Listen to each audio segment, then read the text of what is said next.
Simon Says subscribe and click on the bell icon to receive notifications.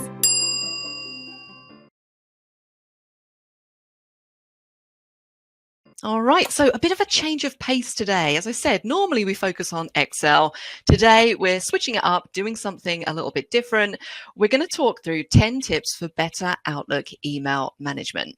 And, I think we all need that because we're also inundated with mails these days. Any tips that we can garner from any experts as to how we can manage our mail better, freeing us up to do more of the things that are important, then the better. So I'm just going to run through some of the tips that I find really useful when I'm working in Outlook. So let's take a look. First of all, I will introduce myself as always to anybody who is new to our webinars. So my name is Deborah Ashby and I'm a Microsoft trainer. And I've been supporting and training Microsoft products for about 25 years now. And I'm really happy to be your host today. Now, as I said, today's webinar is really to help you learn some techniques that can help you manage and organize your email. And we're fortunate that we have Outlook because Outlook has lots of utilities these days that can take all of the hard work out of it for us. And we're going to run through a lot of those in the webinar today. Now, before any of you asks, I know this is always the most popular question, this webinar is being recorded. Now, I will say that is one of the problems I've been having with the webinar software today is it wouldn't start recording, but it seems like it has started now. So hopefully in a couple of days' time, you will, I'm not sure when it gets sent out. It might be next month in next month's newsletter. You'll get a copy of this webinar. So if you want to go back and run through it at your own pace, then you definitely can do that. So let's start out just by taking a look at what we're going to run through over the next hour. I'm just going to start out by talking to you a little bit about the golden rule. And this is kind of a rule that I like to adhere to when I'm managing my email. And then we'll jump into the main tips that we're going to cover. So we're going to start out with tip number 1. This might be something you already know how to do. I'm sure most people know how to create mail folders and subfolders. I'm going to share with you a couple of different techniques that I use when it comes to creating different mail folders and how I like to add them to favorites, things like that. I'm then going to show you how you can automatically move your mail to folders using different types of rules. So this kind of negates the need for you to spend a lot of time moving messages to different folders. You can get Outlook to do that all for you. We'll talk through using follow-up flags and categories. And I'm going to show you a couple of little tips and tricks, which I've called type less with shortcuts and drag and drop. We'll run through some of the best shortcuts in Outlook. And I'm also going to show you some cool things you can do with drag and drop that you might not know. Tip number 5, I'm going to show you how you can insert text really quickly using something called Quick Parts, which you might not be aware of. And we'll also take a look at how you can schedule emails for delivery at a later date and also redirect your replies to other people. Tip number 7, something that I absolutely love, and that is search folders, which means you can run searches that you do all the time with just one click. I'm going to show you how you can apply conditional formatting to mails and also calendar items to make them really stand out. And I'll also show you how you can send mails as attachments, something that people do all the time. But not a lot of people sort of know how to do that. There's all different kinds of weird and wonderful techniques that people use. So we're going to take a look at that. And then tip number 10, I'm going to show you how you can use one of the automatic tools in Outlook to clean up your conversations. And then bonus tip at the end, we're going to talk a little bit about the focused inbox. So that's basically what we're going to run through. Now, we're going to start out. Now, just before I do that, because I can't see the chat panel when I'm in my presentation, I just want to check to make sure that you can all still hear me. So let me just switch back. In the chat panel, yes, everybody looks like they can still hear me. Amazing. I'm so paranoid after we had some problems a few weeks ago, but there we go. All right, let's talk about the golden rule. Now, when I'm thinking about managing my emails, and this is something which you may or may not already do, I like to leave 5 to 10 minutes at the end of each day dedicated to organizing my mailbox, because what we're really aiming for is at the end of each day, when we go home, we want to try and aim for inbox zero, or as close as we can to it. And what I mean by that is that we've dealt with, or we've done something with all of the emails in our inbox, so everything is nice and organized when we come back into the office the next day. Now, there is sort of a golden rule that I like to adhere to when I'm going through checking my mailbox at the end of the day. And that is a rule I like to call deal, file, delete, or flag. So let's talk about deal first of all. Now, when you're going through your inbox, what you should really be doing is dealing with quick emails first. So if you've received an email from someone and it just has, you can just respond to it really quickly, it just needs a thanks or, something that's really, really simple, deal with those immediately, those things that don't take any time, and then either delete that email or file it in an appropriate folder. So deal with those quick items first. Delete spam and any emails that you don't need. Okay, so all of those newsletters and things like that, if you don't want to keep them, delete everything that you're not going to need. The next thing is file. So file emails that you've dealt with into relevant folders so that you can easily find them again. And it also, when you file them into folders, it gets them out of your inbox. And then the final thing here is flag. So use follow-up flags for emails that are going to require a longer, more thoughtful response. So if it isn't something that you can just reply to sort of within a couple of minutes, and it's going to maybe take a lot more time, then flag those and then schedule time in your calendar to actually respond to those. So if this is an email that's maybe going to take 10 minutes of typing and attaching documents, I might schedule or time block that out in my calendar so that I remember to do it. So really, when you go home in the evening, all of your emails should be either deleted, filed, or you might have some in there flagged for follow-up. Okay. And I know it's really difficult when you're busy, but I do try and stick to this rule of scheduling a few minutes at the end of the day to do exactly this. It makes you feel so good. And when you come in the morning, everything is nice and organized. So that is the golden rule. So now that we've established that, let's start running through some of the tips that we have for managing our inboxes a bit better. And the first one is to create mail folders and add them to favorites. So let's jump across to Outlook and take a look at that. All right. Now, most of the emails that I have in here are just completely junk emails. A lot of them are sort of spammy things from Microsoft. So I think this is fine for us to use.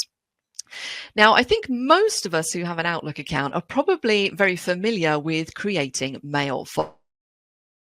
The wheel here, we can create a set of folders underneath our inbox, and we can create subfolders of those folders.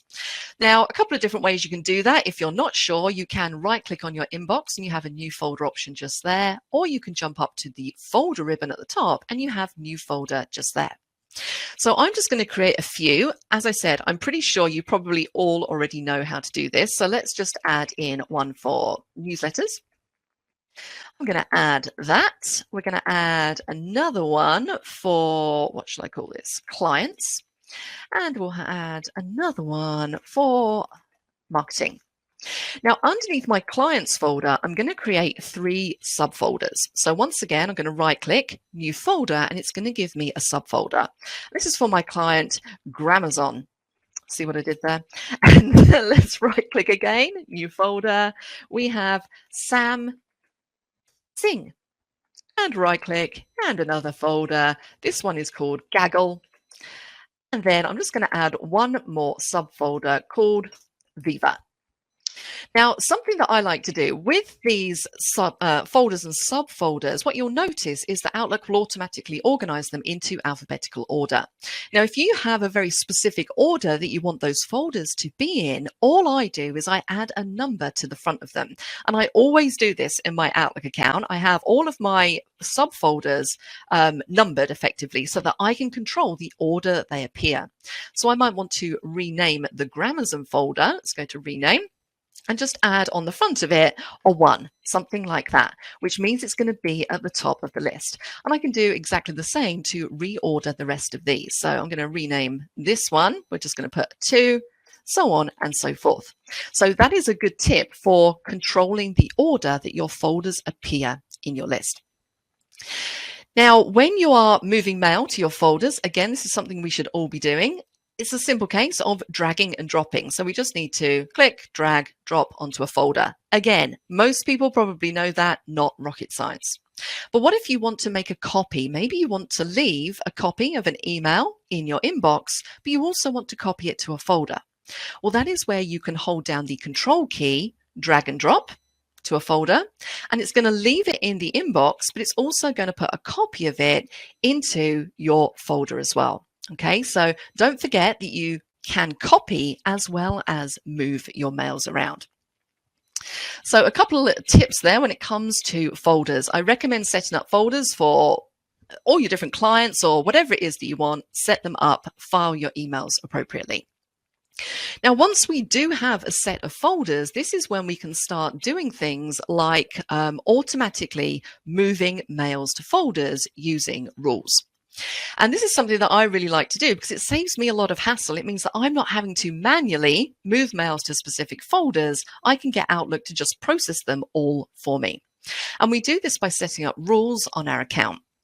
So what I'm going to do is I'm going to set up a rule that moves all mails from Viva to the Viva folder. Okay, and you can see I've got a few emails in my inbox from Microsoft Viva just here.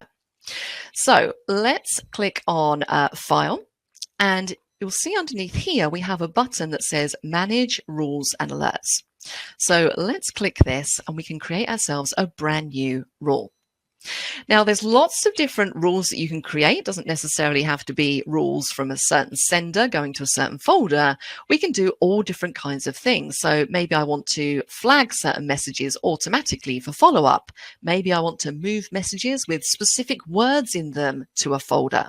Maybe I want to move messages from a particular person to a folder. So what you choose here really determines or depends on what exactly it is that you want to do. So I'm going to say move messages from someone to a folder.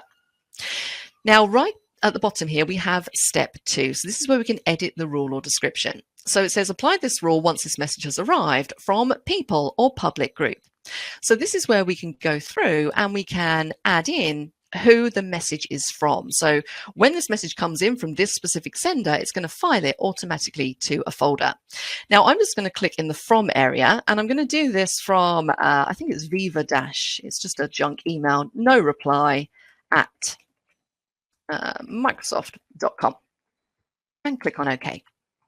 And then I get to choose the folder I want to move these mails to. So I can click on the word specified, and then if I expand my inbox and expand clients, I want to move it to the Viva folder.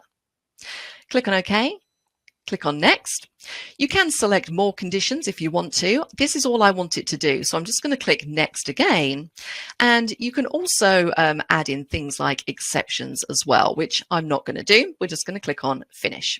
And there is my rule. So if I click on OK, and in fact, I'm going to go back into, and I'm going to say run rules now, because if you set up this rule, it will run it on mail that comes in from this point forward. So if I wanted to run this on my inbox, like right now, to move all the messages from Viva into that folder, I can choose run rules now, which I am going to do. So let's select the rule, click on run now. And there we go. So now if I go back to my inbox, you can see that those messages that I had from Viva have now disappeared and they've been automatically filed into the Viva folder. So I highly recommend going through, taking a look at those rules and setting this up so that it automatically files emails for you. Takes all of the manual work out of it, which is always good. Another little thing I like to do with my folders down here, and I promise we will get off the topic of folders very soon, but another thing I like to do is notice that we have this favorites area at the top just here. And I've got some default folders up here, but I would also recommend that any folders that you find yourself using all the time, so maybe I'm always using the Viva folder, I would add them up here to my favorites, just so that they're easy to access. So you can simply right click and you have an add to favorites option just here, and that's going to put that folder at the top. Okay, so just remember that little favorites area. So that is tip number 2. Use rules to move your mails automatically.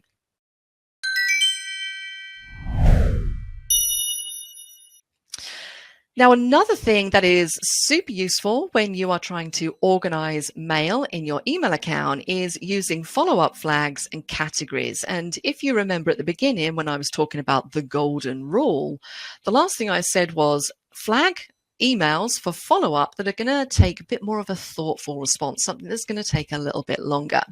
And this is where you would use flags and or categories. Again, a lot of people are familiar with flags, but there might be a few things that you don't realize about these flags as we go through. Now, the simplest way to flag an email is to click on it, and you can see here, I've got this little flag icon. Now, when you flag something, not only does it stand out in your email inbox because you've got this little flag and the email is going to turn yellow, but it also adds it into your to-do list.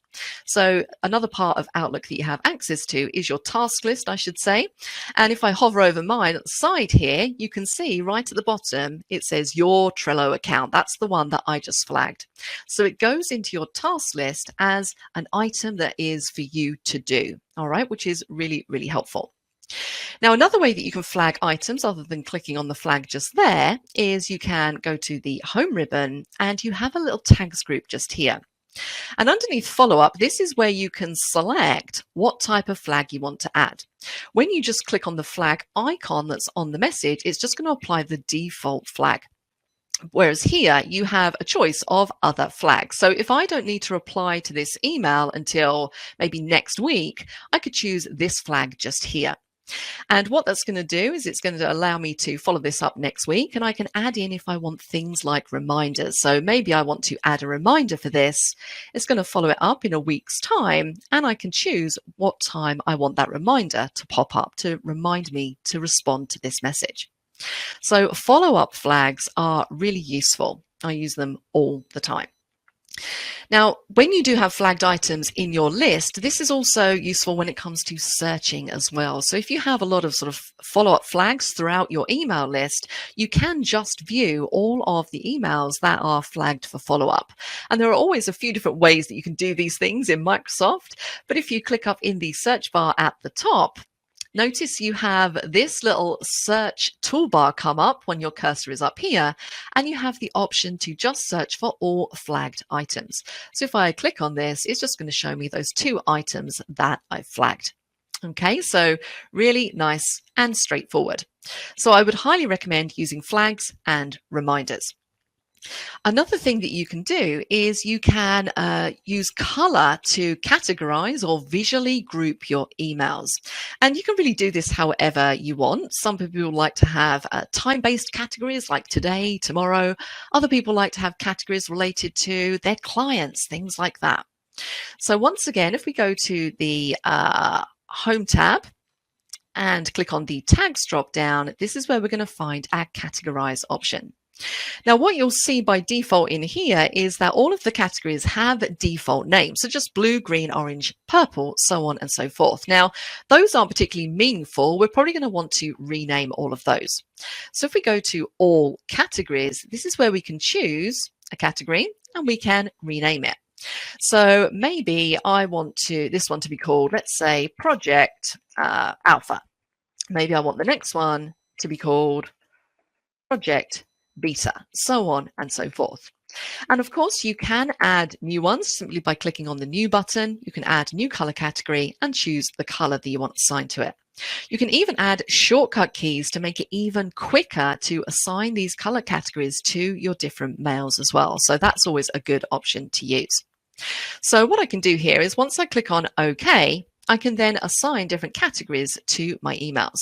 So I can right click, go to categorize, and then I can see my categories. So maybe this is Project Alpha.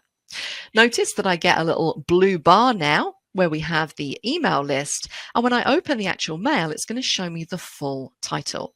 And of course, we can use these to visually categorize. So I can just simply look at my email list and know that everything that has a little blue icon is related to Project Alpha, which is very helpful to me. But I can also use categories to search as well. So very similar to follow-up flags. So once again, if we click up in the search bar I can search by category. So if I want to see everything related to Project Alpha, it's going to pull just that one email back. All right, so think about those, think about using them. I use them all the time and I find them really useful. The next tip, tip number 4. Now I've called this tip type less with shortcuts and drag and drop. Now, a lot of people love keyboard shortcuts, no matter what application you're working in Microsoft. And the good thing is that if you know keyboard shortcuts in other Microsoft applications, a lot of them translate directly across to Outlook. So some examples of that would be the common ones, things like Control-C to copy, Control-V to paste, Control-A to select all. All of those still translate across. But of course, we do have specific ones which are just related to Outlook. So I just wanted to run through a few of these because I know a lot of people find it really efficient to work using keyboard shortcuts. So if you have a mail open in the reading pane like I do here and you want to reply to it, you can simply Control-R and that's going to create a reply for you. If you want to create a brand new email, Control-Shift-M is going to pop open a new email for you. If you want to open your email, Control-1. Now I have mine open in the reading pane already. If you have your reading pane turned off, then Control-1 will open the email. If you want to open your calendar, Control-2 is going to jump you across to your calendar. If you want to go to your contacts, Control-3 is going to jump you across to there. And if you want to open your task, Control-4 is going to jump you across to there. Okay, so a few really useful shortcuts. And something that most people don't realize here is if you press the Alt key on your keyboard, take a look at what happens on my ribbon. I now have letters assigned to each of the tabs that I have running across the top. And you can use these letters to navigate and find the command that you need simply by using the keyboard. So you don't really have to touch your mouse. So what I could do here is if I wanted to go open an option on the home ribbon, I could press the H key. And then it gives me an entire different set of keyboard shortcuts that are related to the items on the home ribbon. So if I wanted to create a new email, I could do N1, and that's going to open that up. Okay, so you can use these to navigate around. They can be really, really useful. Now, I'm actually going to use keyboard shortcuts to create a brand new folder. So let's press the Alt key. I'm going to go to folder, so O, and then I'm going to create a new folder. So I need N just there. And I'm going to call this folder Fun Stuff and click on OK. All right, so don't forget about that special little Alt key to bring up those shortcuts. Now, something else which I also find people don't tend to know about is the ability to use drag and drop to help us create things like new contacts and calendar appointments from our email information. So for example, what I could do here is, let me try and find an email. I don't think I've got any emails in here from an actual person other than myself. Let's try this one just here. What I could do is if I wanted to add Emil Johansson to my contacts, I can simply drag and drop this email onto the little people icon up here. So if I grab this email, drag and drop it onto people, it's going to open up a brand new contact card with a lot of the information already filled in. So it's got the full name in there. I might want to add some more details, but that is a lot quicker than having to switch across to people, creating a new contact card and adding in that information manually. So I really love the ability to drag and drop. Another thing we can do is if I take this same mail, I can drag and drop it over to my calendar. And that's going to basically open up a brand new appointment. If I want to turn this into a meeting, I can do that, but it's going to have all of the details of the mail in the body of the email. So again, really, really simple to do. So don't forget about those keyboard shortcuts and those drag and drop features. Really useful. Tip number 5. Insert text with quick parts. Now, quick parts is something which I find that a lot of people sort of forget is there. It's available in Word. I think it's also available in Excel. No, it's not available in Excel. It's only available in Word, and it's also available in Outlook. And what we use quick parts for is to quickly put text into an email. So if you find that you have maybe an email that you send out all the time where you find yourself typing the same thing over and over again, what you could do is save that text to quick parts, and then it's just a matter of one click and it's inserted into a new email. So let's take a look at how that works. Now for this, I've actually got an email in drafts that I think I'm going to use. Which one is it? Yeah, so something like this. So maybe I find myself sending out these 3 lines in emails fairly frequently, and I don't want to have to type them each time. So what I'm going to do is I'm going to highlight this text, and I'm going to go to the Home tab, and we're going to go to, I've lost it. Where is it? Sorry, I need to open the email. This always throws me off when I'm working in the reading pane. Double click to open the email before you do this, otherwise you don't get the option. You'll find it on the insert ribbon, quick parts just here. So if we click this, I'm going to say save selection to quick part gallery. So when we click on this, we then create a new building block. So I'm going to give this a name, and we're just going to call this, I'm going to say inquiry. It's saving it to my quick part gallery. Click on OK. And you can do this with much longer pieces of text. If you have paragraphs and paragraphs that you don't want to type out, you can save that. You can save images, you can save shapes, you can save everything into your quick parts if you want to. So now when it comes time to send another email using that same text, I can click on New Email, and all I need to do is go to Insert, Quick Parts, and there it is, and it's going to put it in for me. So that's going to save you a lot of time if you do find yourself composing the same email over and over again. Tip number 6, scheduling delivery or delaying delivery and redirecting replies. Now, this is always useful because if maybe you have a bunch of emails that you need to send out on a specific day, maybe you need an email to go out just before a deadline or something like that, you can schedule when your emails are delivered. So for example, maybe you're going on holiday, but you need to send some time-sensitive emails whilst you are away. So instead of interrupting your holiday to send those emails manually, you can set them up before you leave, and then you can schedule the delivery. And those emails won't be delivered until the date and time that you've specified. And what you could even do if you didn't want to deal with all of the replies is you could redirect the replies to maybe your PA or your secretary or somebody else in your office. Most people always have somebody who's sort of picking up their work whilst they're away. You might want to redirect the replies to them so that they can deal with them. So how do we do that? Well, once again, I'm just going to grab a message that I have in drafts, and we will go for this one just here. Let's double click to open it. Now we're going to find these options underneath the Options tab. And you can see in here, we have delay delivery and direct replies too.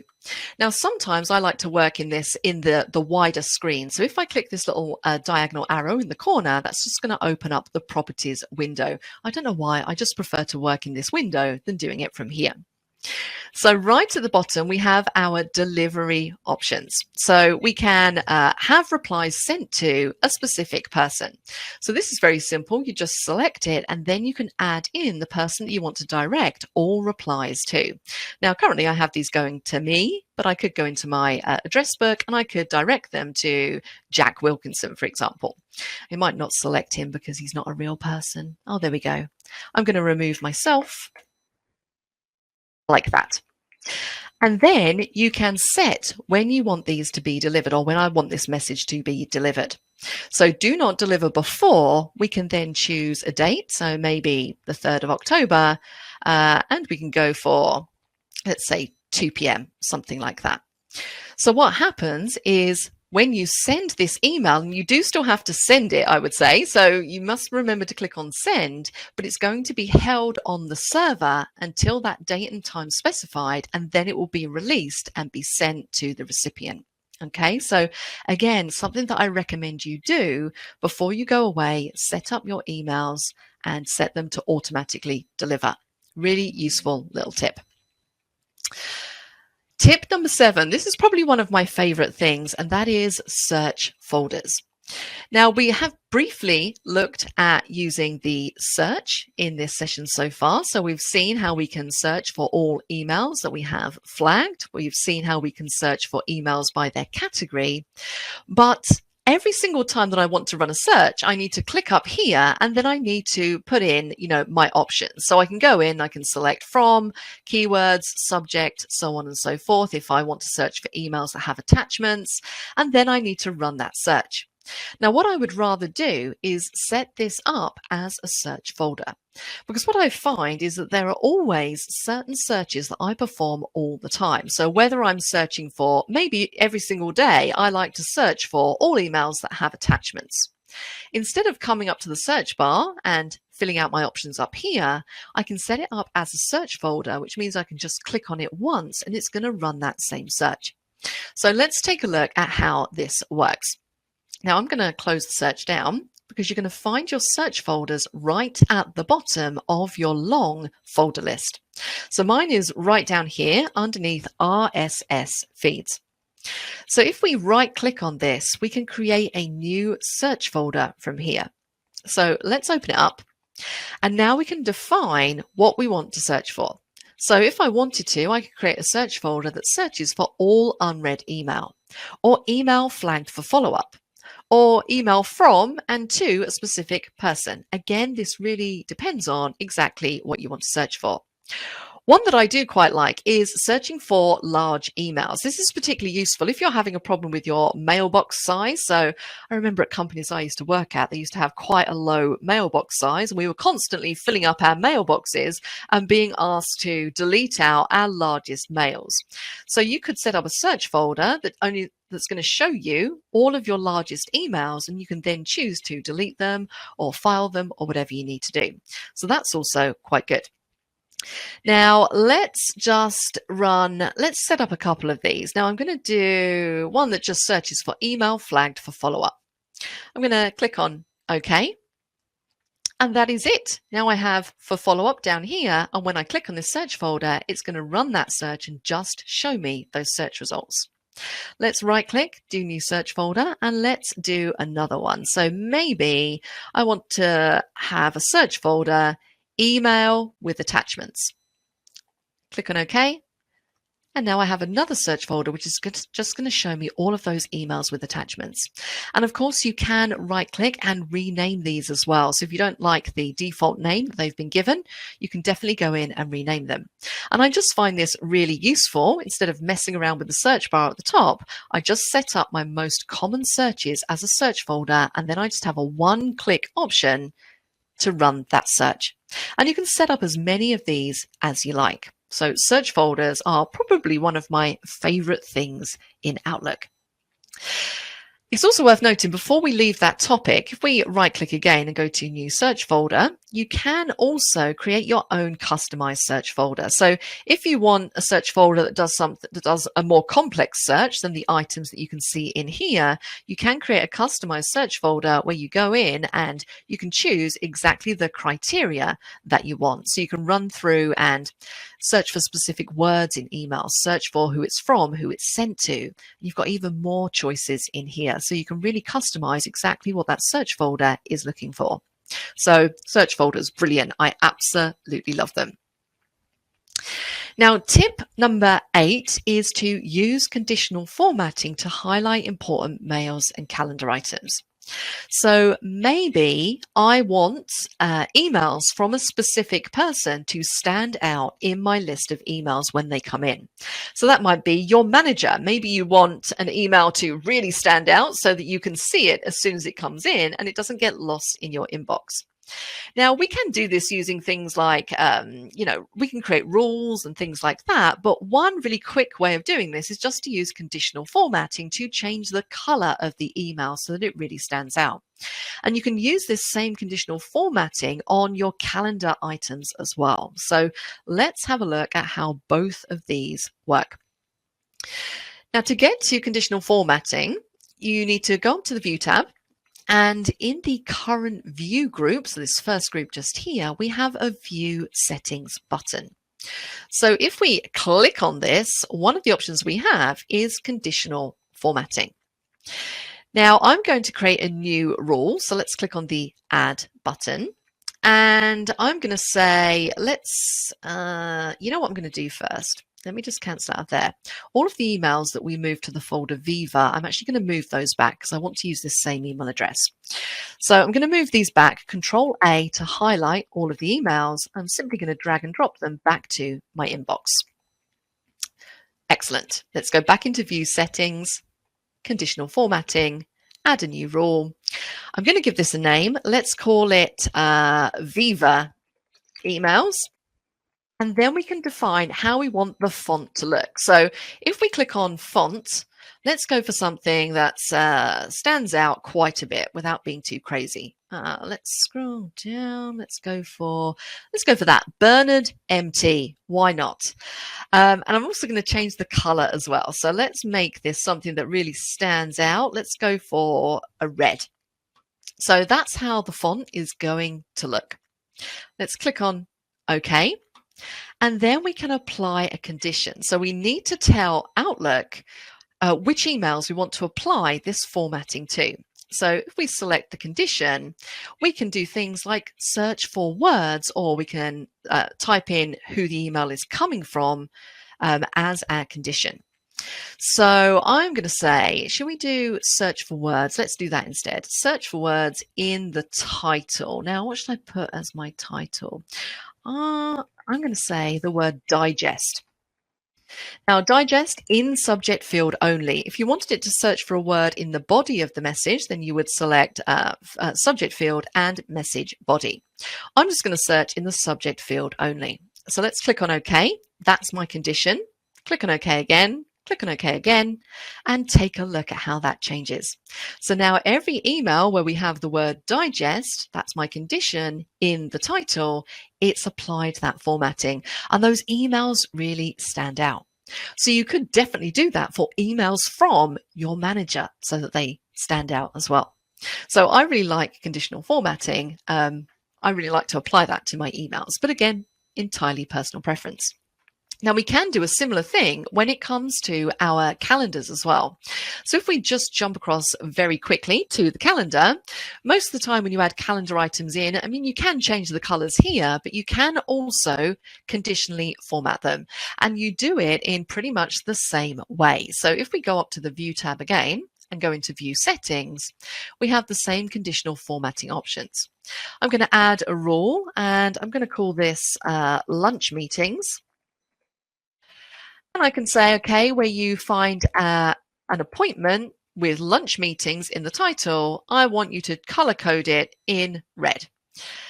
Let's go for condition. And we're going to search for the word, let's do lunch meeting. And that's going to be in the subject field only. Click on OK, click on OK, click on OK. And like magic, it's going to turn all of those that color. And every new meeting that you add with the word lunch meeting in the title, it's going to color code it in that way. So I really like to use conditional formatting on my emails and also on my calendar items. Let's jump back to our email. Now, another thing which I find that people seem to forget that they can do is send an email in our inbox as an attachment. So what we can do here is if we open an email, mine are opening in the reading pane, over the side where we have reply all and forward, If we click the three dots just here, we can forward as attachment. Now, why would you want to forward as attachment as opposed to just forwarding? Well, when you forward as an attachment, it makes that email basically an attachment of the email that you're currently typing. So it means that the person that you're sending this to can see the email in its original format, and they know that it hasn't been modified in any way. Now, you might be thinking to yourself, yeah, I've been doing that for years. You would be surprised how many people don't realize that that option is sitting there in their Outlook, and it is a really, really useful option. Now, the final tip before the bonus tip that I wanted to go through with you is just a few things related to cleaning up conversations. Now, if you're having an email conversation with one or more people, particularly if you're having an email conversation with a lot of people, maybe everybody in your department, these conversations can have multiple people replying, and before you know it, your entire email inbox is going to be filled up with replies to these emails. I know a lot of the time when this has happened to me in the past, if the conversation isn't particularly something that I'm interested in, sometimes I've emailed the person who sent the original email and said, can you remove me from the recipients list because I don't need to receive these emails? Well, we have some options in Outlook that can really help us manage that whole process. So one of the options that we have is clean up conversation. Now you're going to find these in the delete group just here. And I think it's the middle one. That's it just there. So we have three options: clean up conversation, clean up folder, and subfolders. Now, what exactly does this do? Well, if you can imagine, somebody sent an email to you and 10 other people. Those 10 people are all replying to these emails, and a lot of the time the replies might be something that's kind of inconsequential to the actual email conversation. So it might just be a thanks or a will do or something like that.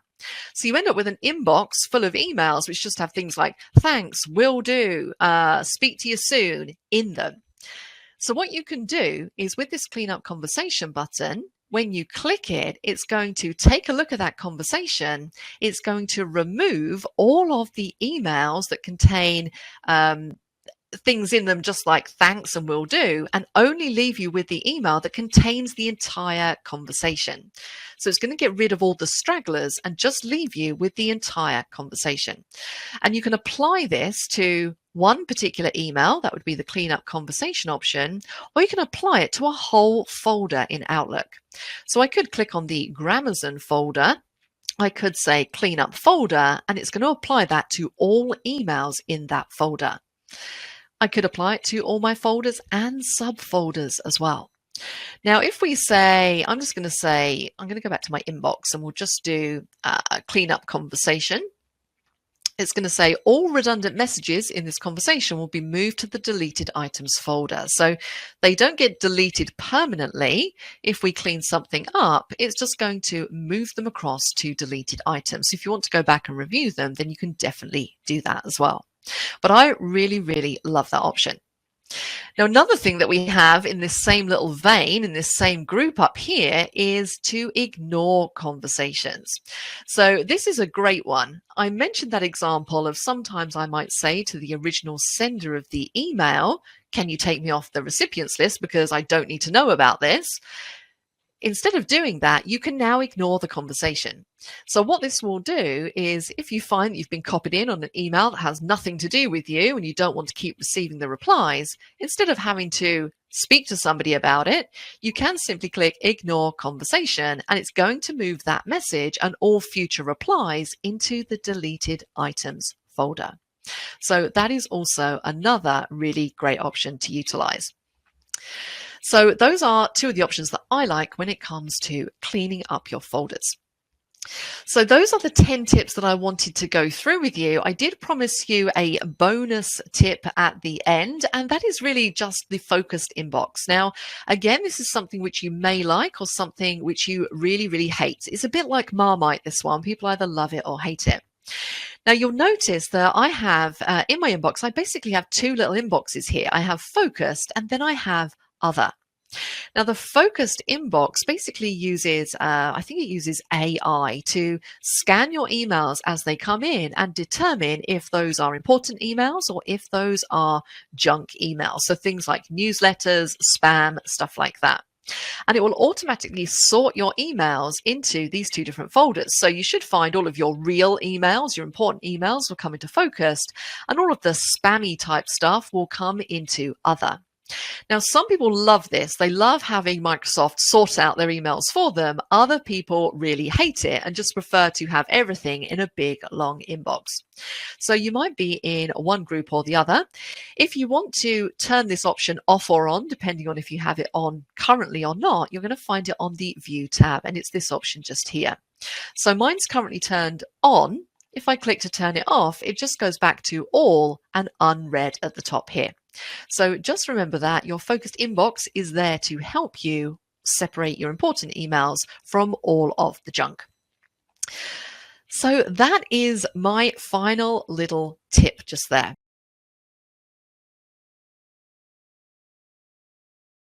Hello everyone, welcome to this afternoon's webinar, an introduction to Power Automate. A little bit of a change of pace today as opposed to Excel or one of the main Microsoft applications. If you've never used Power Automate before, it's one of those little tools that you'll find deep within your Microsoft 365 portal, I should say. And you may not have heard of it before. It actually used to be called Microsoft Flow. So you might have seen that lurking around. It's kind of undergone a rebrand, and it's a lot more powerful than it used to be. So today we're really just going to have a little bit of an introduction to it, get you familiar with the types of things it can do. This might be the first time that you're ever seeing it or using it. You may not have a clue what it does. Hopefully all of that will become clear as we start to go through the course. So just very quickly, if you've never come across me before, I'll introduce myself. My name is Deborah Ashby, and I'm a Microsoft IT trainer. And it's basically my job to design, deliver, and facilitate Microsoft courses, both online and in the classroom. And I will say that I've been using Microsoft Flow for a few years now. It's not a tool that I use all the time, but I have used it. I have trained it previously, and I'm very interested playing around with the new features of it. It's been quite a learning experience over the last few months. So I'm going to show you some of the stuff that I've learned as well, so you can start automating your processes. Now we're going to start out with, I'm going to talk you through what exactly Power Automate is if you're a little bit unsure. I'm then going to show you a couple of examples of the types of workflows or processes that you can automate with Power Automate.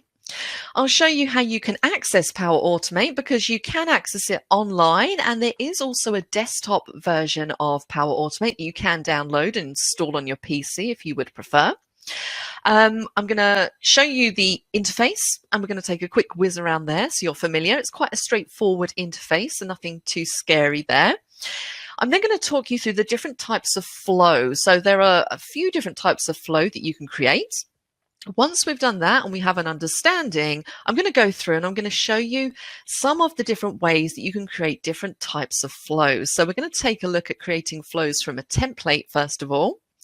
I'm going to show you how you create an instant flow, an automated flow, and a scheduled flow. And that might mean nothing to you at this stage, but don't worry, it'll all become clear very soon.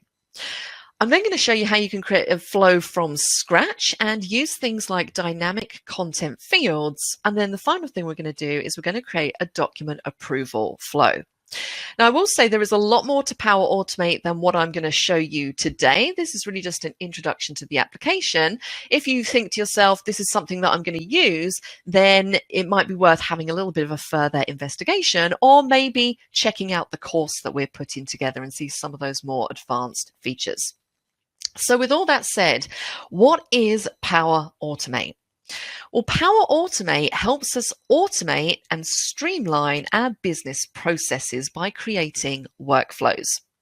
So an example I might give you of that would be something like a holiday request. Now, I know that a lot of organizations have their own holiday system for requesting holiday. We're going to take it in its most manual, basic workflow. Let's say For a holiday request, the employee wants to request some time off. They send an email to their manager asking for that time off, and then the manager might go away. He might check the calendar to make sure nobody else is away.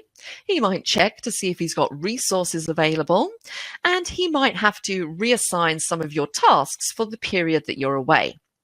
He then decides whether he's going to approve or reject your holiday request. And that might involve him sending an email back to you saying, yep, this is approved, or no, this has been rejected. So that type of workflow would be something that you could automate using Power Automate. And there are so many different types of workflow that you can automate. Let's take a look at another example. The example I'm going to give here is one of a document approval. So again, it might be that you have a sales pitch that needs to go out to the client. But before you send that out to the client, you need a couple of your managers to review it, check it for errors, just check to make sure everything's fine before you can actually send that document out. So this document approval process, again, is something that could be automated using Power Automate. Even something very basic, like maybe you want to post a tweet every time you upload a new video to your YouTube channel. That's something that I do fairly frequently. I upload videos and then I have to manually go to Twitter and say, new video, check it out, post the link. I can automate that entire process as well.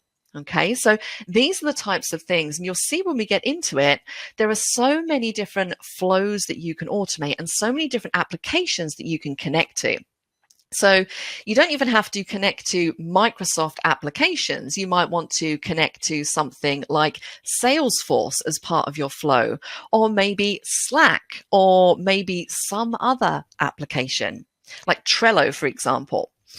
You can connect to all of these in your workflows.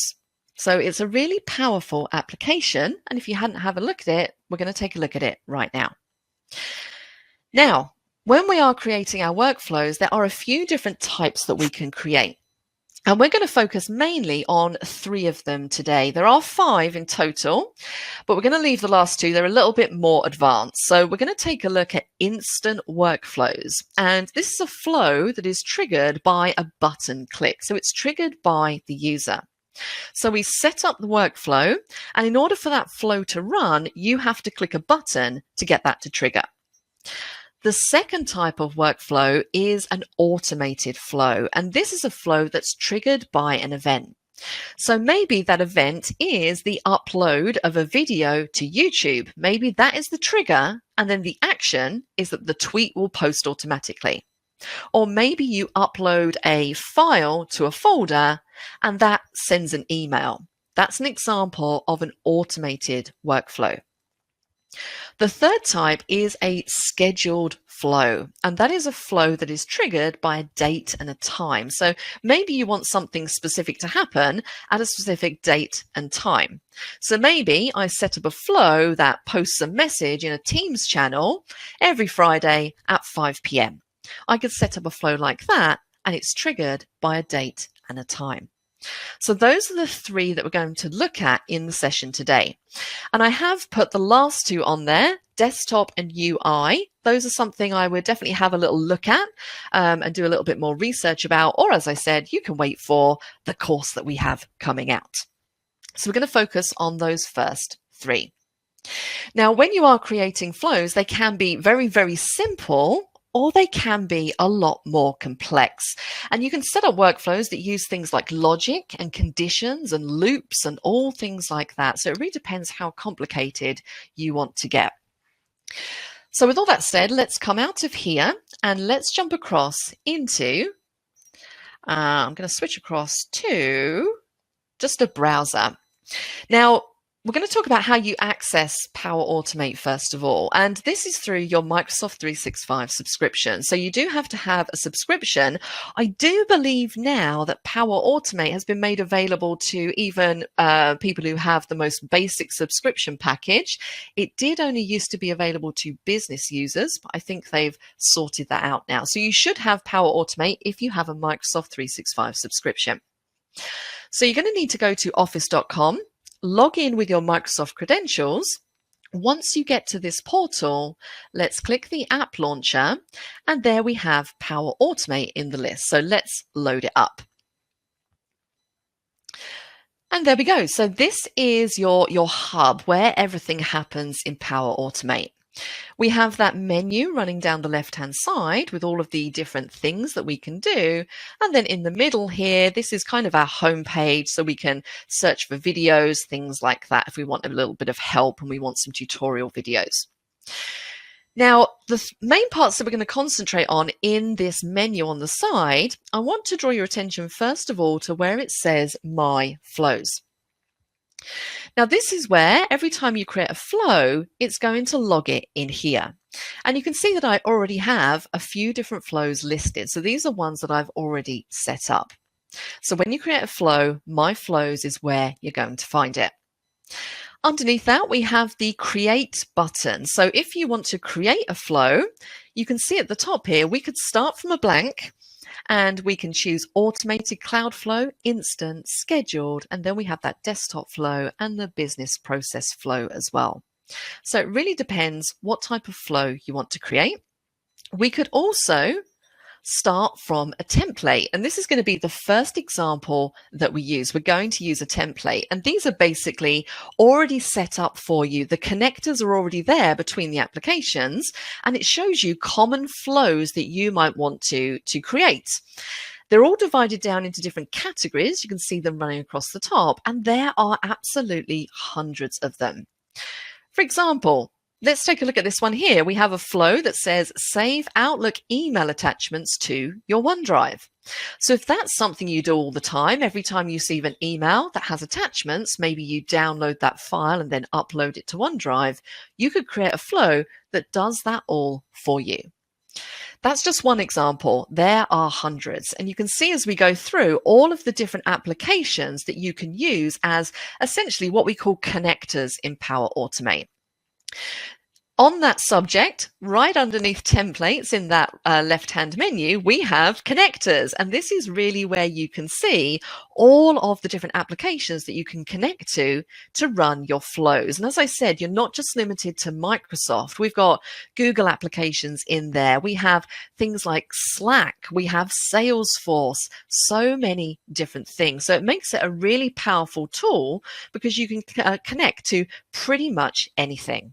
Okay, so we're going to go through and we're going to start creating a few different flows.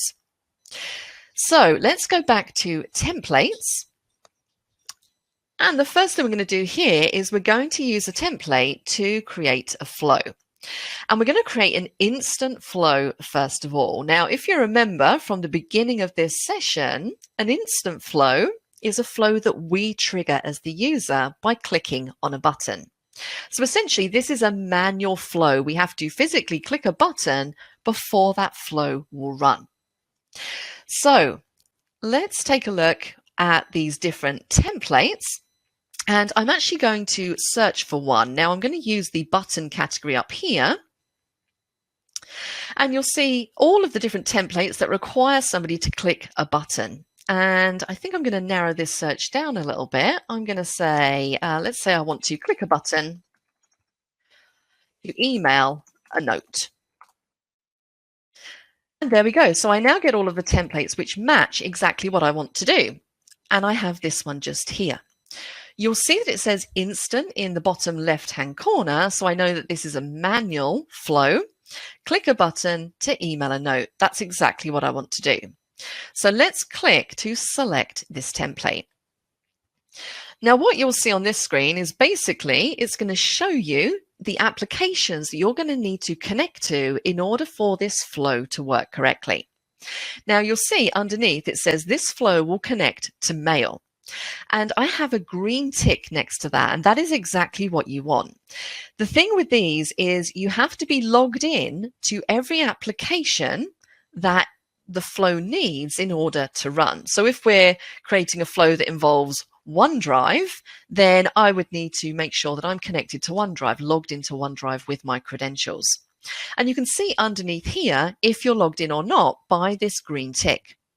If you're not, then you're going to see something down here that either has like a red cross or it will say fix signing issues, something like that, and you'll be able to sign into that particular application.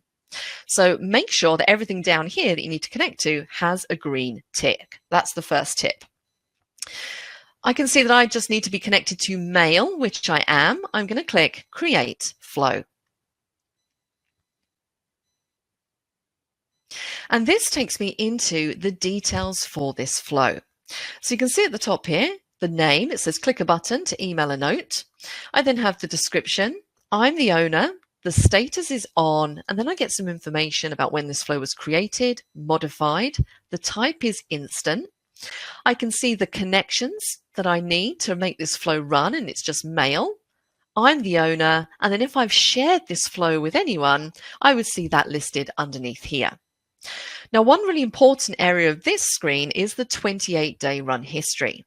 So as you run this flow, you're going to see a log of every time this flow runs.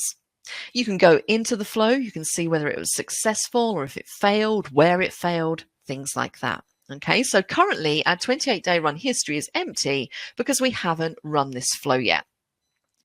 Now, we have a menu running across the top, horizontal menu, where we have lots of different things that we can do. We have an edit button if we want to edit this flow. We can share it with other people. We can save it. But the most important button here for us is the run button. This is how we run this flow. Remember, this is an instant flow, so it requires us to click the run button for it to run. All right. Now, before we do that, I'm actually going to edit this flow and just change the name because currently it says click a button to email a note. I want to make that a little bit shorter. So I'm going to click the edit button in the top corner. I'm going to change the name of the flow in this pane on the side, and I'm just going to say email a note. I could add a description if I wanted to. I'm not going to. Let's just click on save. So now I've changed that flow name. Now that I've done that, I'm going to run the flow, and I'm going to click the run button in that top menu. Now you'll see this pane open on the right hand side. Because this is a manual flow, there's a few different steps I need to go through. So again, it's showing me that I'm signed into mail. I can click continue. And now, because this flow is essentially sending an email, it's sending a note, I need to fill out the email subject and the email body, because this could be different every single time. The thing with flows is once you've created them, you can run them over and over again. So this flow isn't going to necessarily have the same subject and the same body every single time. So it's asking me to input that. Okay, so I'm just going to put in a subject of test. Email body, I'm just going to do test, and then we can run the flow. Okay, and this is going to send an email to me. All right, notice at the bottom here in the 28-day run history, it's now come up with running. All right, now if I refresh this, sometimes you have to refresh it in order for it to update. You can see that that flow has run and it says succeeded. So I would expect to get an email come through very shortly with my note in it. And again, sometimes this can be a little bit delayed. There we go. There is that test come through. If I switch across to my Outlook, I can see there is the test at the top. If I go back to my flows, you can see there is that flow we've just created sitting at the top. If I want to run it again, I can simply just click the run button. It's going to open up that same window. I can type in a different subject, a different body, run flow, and it's going to go again. Okay, so that is how you would run a manual flow. Reasonably straightforward.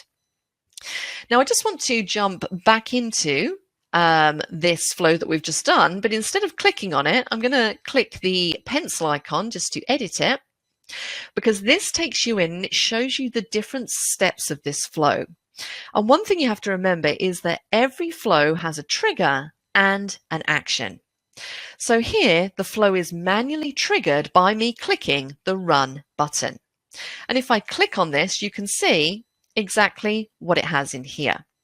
It's then going to produce the action, which is to send an email.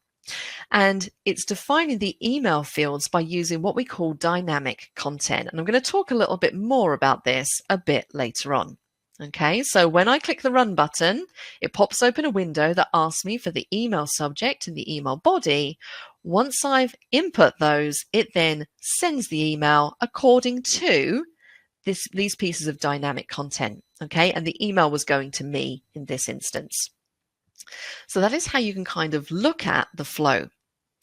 Another thing you can do if you want to see if that flow has run successfully, if we click on the flow to go back into that details screen, at the bottom here, if I go down to the 28-day run history and click on that flow time, it's going to show me if it was run successfully. So I can see at the top there, it says, yes, it has. And I have 2 green ticks next to both the trigger and the action.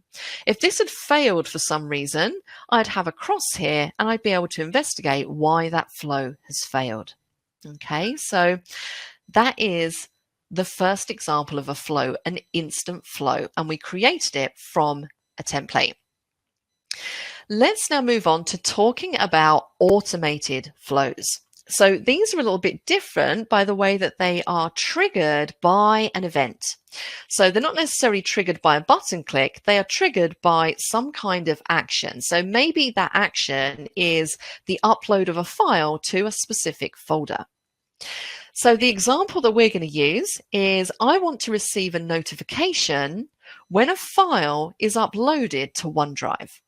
Okay, so we're going to go into the Create button this time, and we're going to create ourselves an automated Cloudflow.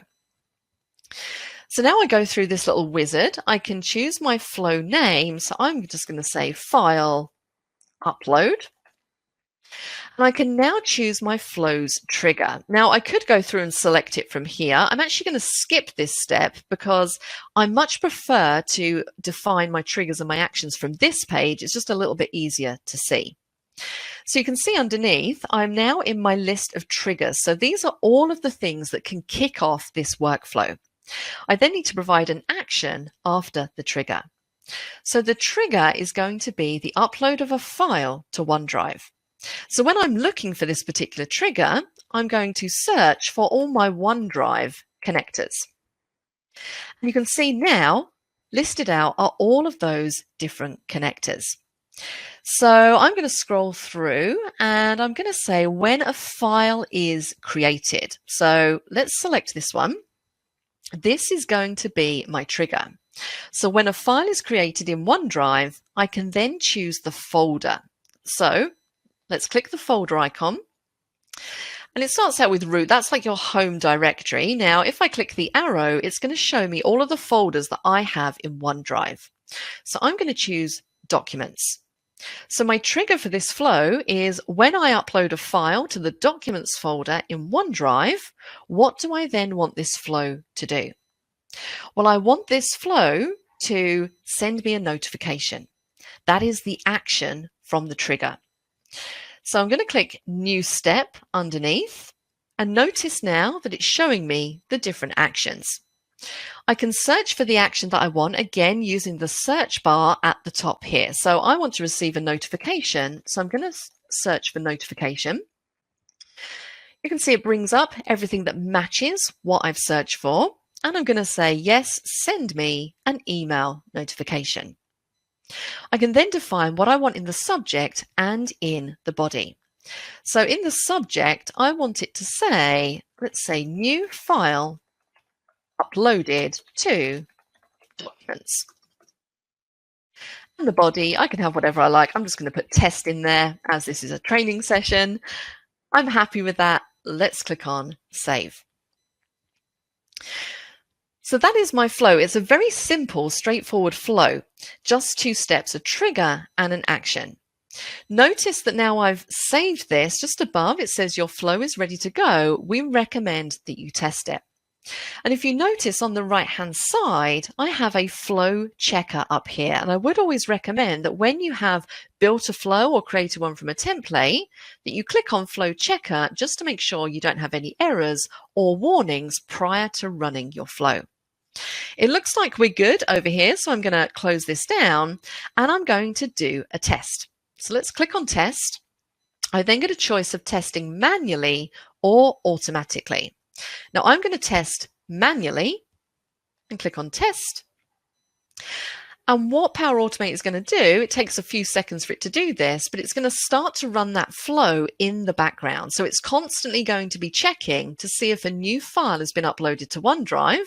And once it has, then that flow will have run successfully. So what I'm going to do is I'm just going to jump across to my OneDrive, and I'm going to access this from File Explorer. And I'm literally just going to copy a file from my Downloads folder into the Documents folder in Personal. Looks like I already have that in there. Let me do a different one. I don't want any problems there. Let's select something else. Select this Kingfisher. I'm going to copy and paste that into the Documents folder. So in a couple of seconds, Power Automate is going to recognize that I've added a new file to that OneDrive folder, and the flow is going to run. And you see it's run successfully just there. Okay, so it is pretty quick. I can see that both steps, both the trigger and the action, have been completed successfully because I have a green tick. If I go to My Flows, I can see there is my flow just there, and notice that I now have that Outlook notification telling me that a new file has been uploaded to Documents. And if I switch across to Outlook, you can see there is that particular file.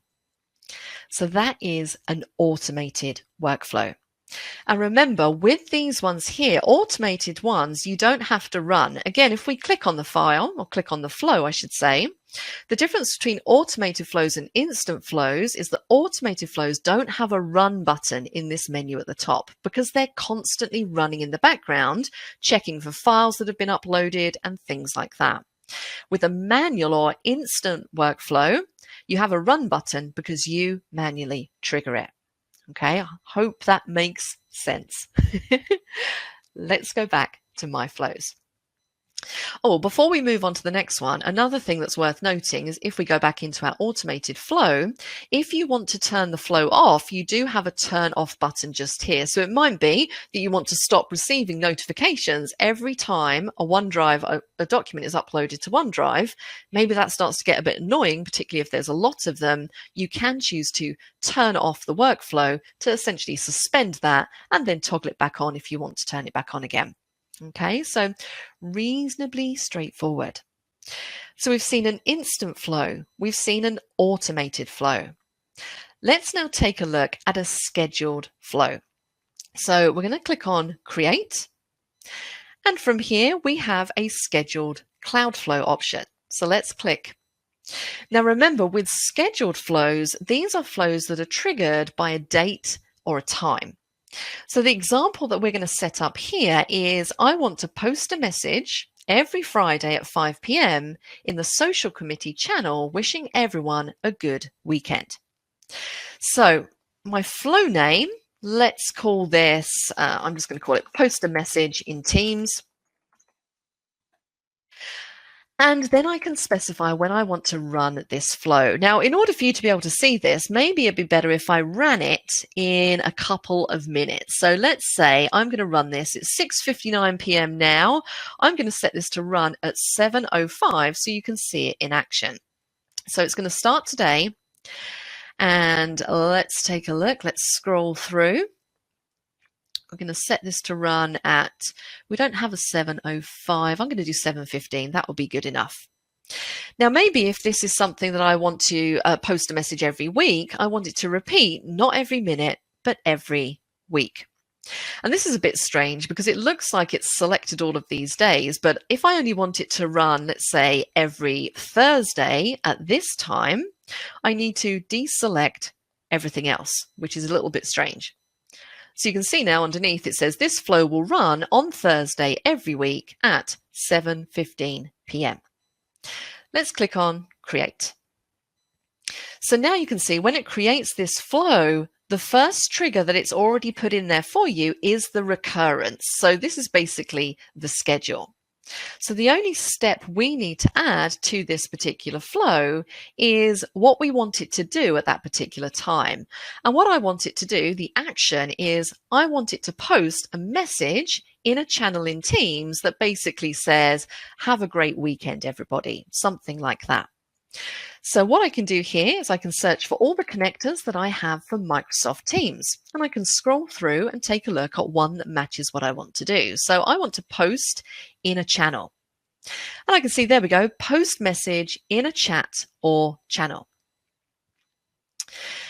There we go. So I can choose to post as a flow bot. So if you're used to using Teams, when people post a message, in general, it's under their own user credentials. But you can choose to post in Teams as a flow bot, or you can choose to post as yourself. Now I'm going to stick with Flowbot for this example. I can then choose which channel I want to post in, or if I want to post it in a channel or the chat. So I'm going to say post in the channel. I can then choose the team. So I have quite a few different teams set up in my Microsoft Teams. I'm going to choose, let's say, Northwind Traders. And then I can select the channel within the team that I want it to post in. So I have a few different channels in here. Let's select the sales channel. I can then specify the message that I want it to post at Friday at 5 p.m. So I want to just say, hello all, have a great weekend. And of course, I could format that with my formatting toolbar just above and click on Save. So now you can see the flow is ready to go. It says we recommend that you test it. Once again, I would recommend that you click on Flow Checker, make sure that you have no errors and no warnings. And then I'm going to say test. I'm going to test this flow manually. Click on Test. It says it's going to post a message in Teams. I'm happy with that. Run flow.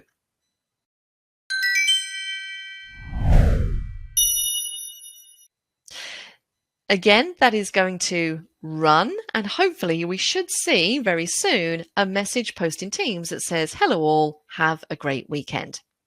Now we might have to wait a few seconds for that, so we will check back at the end and make sure that this has worked. Now I will say it's better if I have Teams open before we go here. Yes, I do. And oh, it actually looks like I do have a message. There we go. It's come through in that sales channel in Microsoft Teams. There we go. It's been posted by the Power Automate bot. Hello all, have a great weekend. And that will post every Friday at the time that you've selected, or whatever time reoccurrence you've chosen. Okay, so that is an example of a scheduled flow. So hopefully now you've seen the difference between instant, triggered by a button click of run, automated, triggered by an event, and scheduled is triggered by a time and a date. Let's take a look at another example. We're going to go back to My Flows. This time we're going to create a flow from scratch, and this flow is going to be related to Twitter. So I'm going to say that when a new tweet is posted containing the word Excel, I want to receive an email. So let's create that flow. I'm going to go to Create, and we're going to select Automated Cloud Flow. And I'm just going to call this flow, let's say, Excel tweets, something like that. Again, you can select your trigger from this screen. I prefer to skip over this because I find this screen a little bit easier to see everything. So the first thing I want to do here is I want to find the trigger. And the trigger is going to be the tweet which has the word Excel in it. So let's go to Tweet. And I'm going to say when a new tweet is posted, and click in this field, come on cursor, there we go, that contains the word Excel. And if you're searching for specific keywords in tweets, they have to go in quote marks. So when Power Automate finds a tweet that contains the word Excel, what do I want it to do? Well, I want it to send me an email. So I'm going to click on New Step, and I now need to add my action. So my action is going to be send a mail. So I'm going to take a look through my different options. So it's going to show me things like mail, which is the Windows mail. It's going to show me Outlook options, notification options. I'm just going to say send an Outlook email.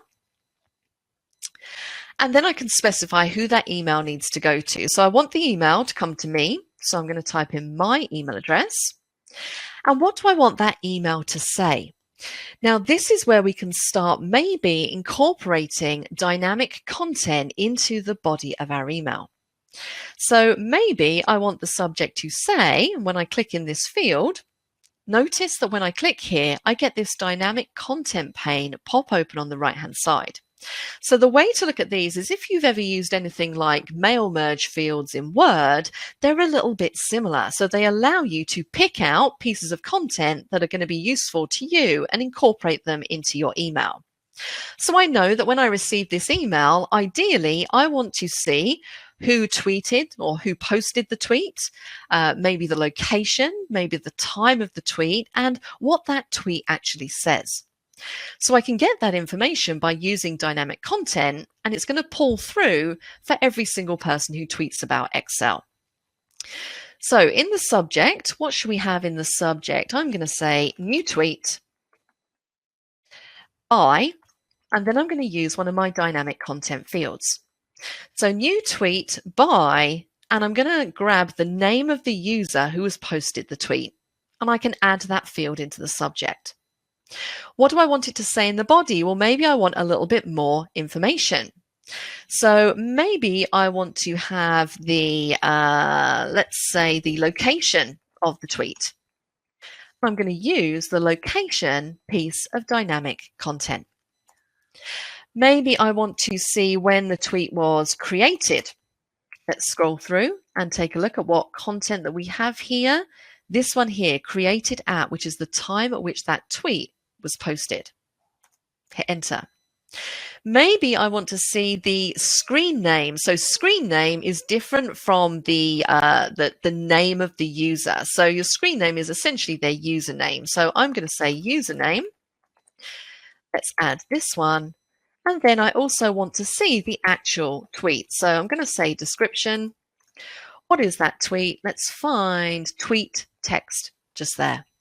So you can add in these dynamic content fields to really get out of this flow exactly the information you want to see. Let's click on Save.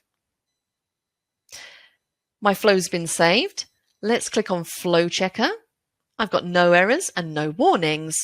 And now I'm going to test this flow. I'm going to test it manually. We're going to click on Test. And again, it's going to run in the background. And this might take, again, a couple of seconds because it's going to go away and it's going to start checking Twitter for tweets that contain the word Excel.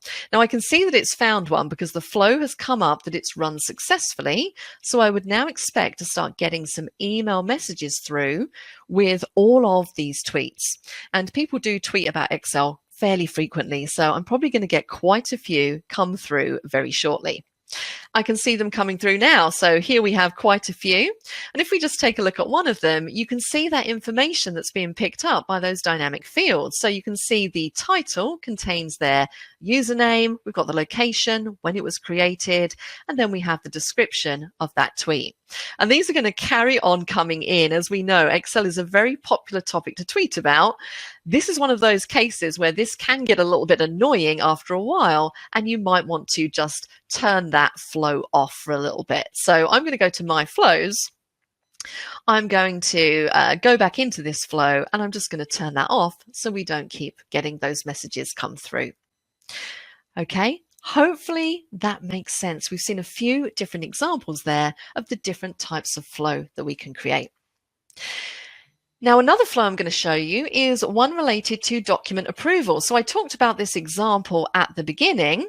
If you have a document that maybe you need to send to your managers and you need to get their approval, you could create a flow for that particular process as well.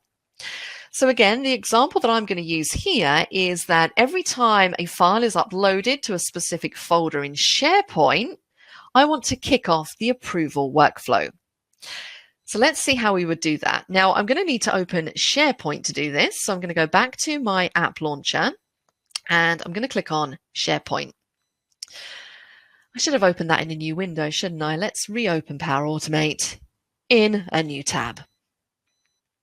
There we go. And let's jump back to My Flows. Okay, now if you've never used SharePoint before, don't worry too much. I'm going to go to one of the sites that I have, and I'm going to go to my document library. So in SharePoint, you can create things like document libraries to store your documents, a little bit like cloud storage. So this is my document library. And I want this flow to recognize every time I upload a new file to this library, I want it to kick off an approval workflow for that particular document. Now, it might be you have this same thing, but you're using OneDrive or some other file storage system. Doesn't necessarily have to be SharePoint. You might have a folder for approvals, and you want to set it so that every time you upload a document to the approvals folder, it kicks off a workflow. You can set these up however you want to set them up, but I'm just going to do it from my document library. Let's go back to Power Automate and into Create. This is going to be an automated cloud flow because it's an event that triggers it. And this flow name, I'm just going to call this, let's call this document approval. Then I'm going to skip over this and go to my triggers. So what is my trigger here? Well, the trigger is when a file is uploaded or created within SharePoint. So I'm going to search for my SharePoint triggers. I can see the top one there is when a file is created in a folder. So that sounds like what I want. Let's click on it. And there we go. Now I need to provide a little bit of information for this particular trigger. So the first thing I need to provide is the site address. So this is going to be my SharePoint site address. And you can see it knows, because I'm logged into Microsoft 365, it picks up all of my SharePoint sites. So it's this one just here. You just need to select your site, and then I can choose the folder. Now I'm just uploading files to my documents folder, so it's just the shared documents. So every time I upload or create a file in documents in my SharePoint site, what do I want this flow to do? Well, I want the action to be the approval process. Now we do have what we call connectors for the approval process. So I'm going to type in, let's type in approval and see what we get. And you can see down below, start and wait for an approval. So basically, it's going to kick off an approval. It's going to send out emails to whoever I choose as the approvers. It's going to wait for them to either approve or reject the document before that flow will finish. So this is the one that I want. So now I need to select the approval type, and everybody must approve. So if I'm sending this document and I want 2 managers to approve it, both of them must approve the document for this flow to complete successfully. I now can fill out a little bit more information. What is the title for my approval? So what do I want the title to say? Well, I can say new document or approval, something like that. Then I can choose who this approval needs to go to. So I would type in the name of 2 of my managers or whoever needs to approve this document. Now I'm just one person here, so I'm actually going to be the approver as well as the person sending the document. So I'm just going to select myself. Now these 3 are all mandatory fields. You can see they have a red asterisk next to them. The bottom fields aren't. So I'm going to leave those blank for now and just click on Save. There we go. So now I have this flow. I'm going to go to my flow checker to make sure we don't have any errors or any warnings. And now I'm going to test my flow. So let's click on Test. I'm going to manually trigger it again. Let's test it. And to test this, I'm going to need to create a file or upload a file to that folder in SharePoint. So let's go back, and I'm going to create a very quick Word document, which I can do from here. And you should see as soon as I create this document, the workflow process is going to kick off. And you can see already I'm getting requests come through. I'm going to call this doc approval. If I close that down, you can see basically this document has been added to my SharePoint library. It just takes a second to refresh. There we go, docapproval.docx. That is going to kick off that workflow process. If I go across to Teams, you can see I've got a notification here of that approval workflow. I'm also going to get a notification of it in my Outlook. You can see that's just come through there as well. So if I go back to Outlook, it says new document for approval, and I can choose to approve or reject. So that workflow isn't going to finish until me as the approver has either selected approve or reject. So I'm going to approve it. I'm just going to say approved and click on submit. And that is basically going to allow that workflow to complete. And you can see now it's finished. We have a green tick. If we go back to my flows and I'm going to click the edit button. Oh, sorry. I'm going to click on the file name, I should say, the flow name. Right down the bottom in the 28-day run history, you can see that that's succeeded. If I want to jump back into it and take a look at the different steps, I can click on it and take a look at the different inputs. Okay, so that is the approval workflow. Now, I've just shown you a few different examples there. Those are reasonably straightforward ones. We've just been using basic connectors, maybe doing a couple of things. They can get a lot more complex. You can, as I said, add things like conditions in. You can add logic. You can add loops into your flows and make some really complex flows. So I think, do I have one down here that is slightly more complex that I can show you? Not sure if I do, but let me just check this one to see if it does anything. Yeah, so this one's got 3 parts to it. So again, this is a Twitter one. So when a new tweet is posted, it sends an email and it also posts a message in a specific channel in Teams. You could have things which have specific logic. So maybe I want to say when a new tweet is posted, if that tweet has more than 5 retweets, I want it to post in a Teams channel. If it has less than 5 retweets, I want it to send me a notification. I could start doing things like that. Now, I'm not going to show you that in this session. That is more advanced as we move into logic, conditions, and loops. But those are the types of ways that you can expand on this basic knowledge. Hopefully that's given you a little bit of an introduction. I don't think we're quite at an hour. I thought it would be just under, which we are. Hopefully that's a nice little introduction for you. It gives you more of an idea as the types of things that you can do with Power Automate. I would recommend you do have a little bit of a dig around in here. Take a look at some of these templates. Take a look at the things you can do. More importantly, think about processes that you complete fairly often and see if you can automate them. Try and test them out, see if that works for you. If you do have a lot of tedious tasks and you do manage to automate them using Power Automate, you'll find it's going to make you a lot more efficient and you don't have to spend time on these tedious tasks. You can focus on the big stuff, the more important stuff. So we're starting out with an introduction, which is basically what we're in now. I'll quickly run through the Teams version so you kind of have an understanding as to what you're looking at and the version that I'm using. I'm going to show you how you can create your own team and also how you can join a team. There are lots of different ways that you can create a team and lots of different types of team that you can create. So I want to make sure that you're clear on that and also how you can join a team that you've been invited to. I'm going to show you how you can add people or participants and guests, so that's people outside of your organization, to your team.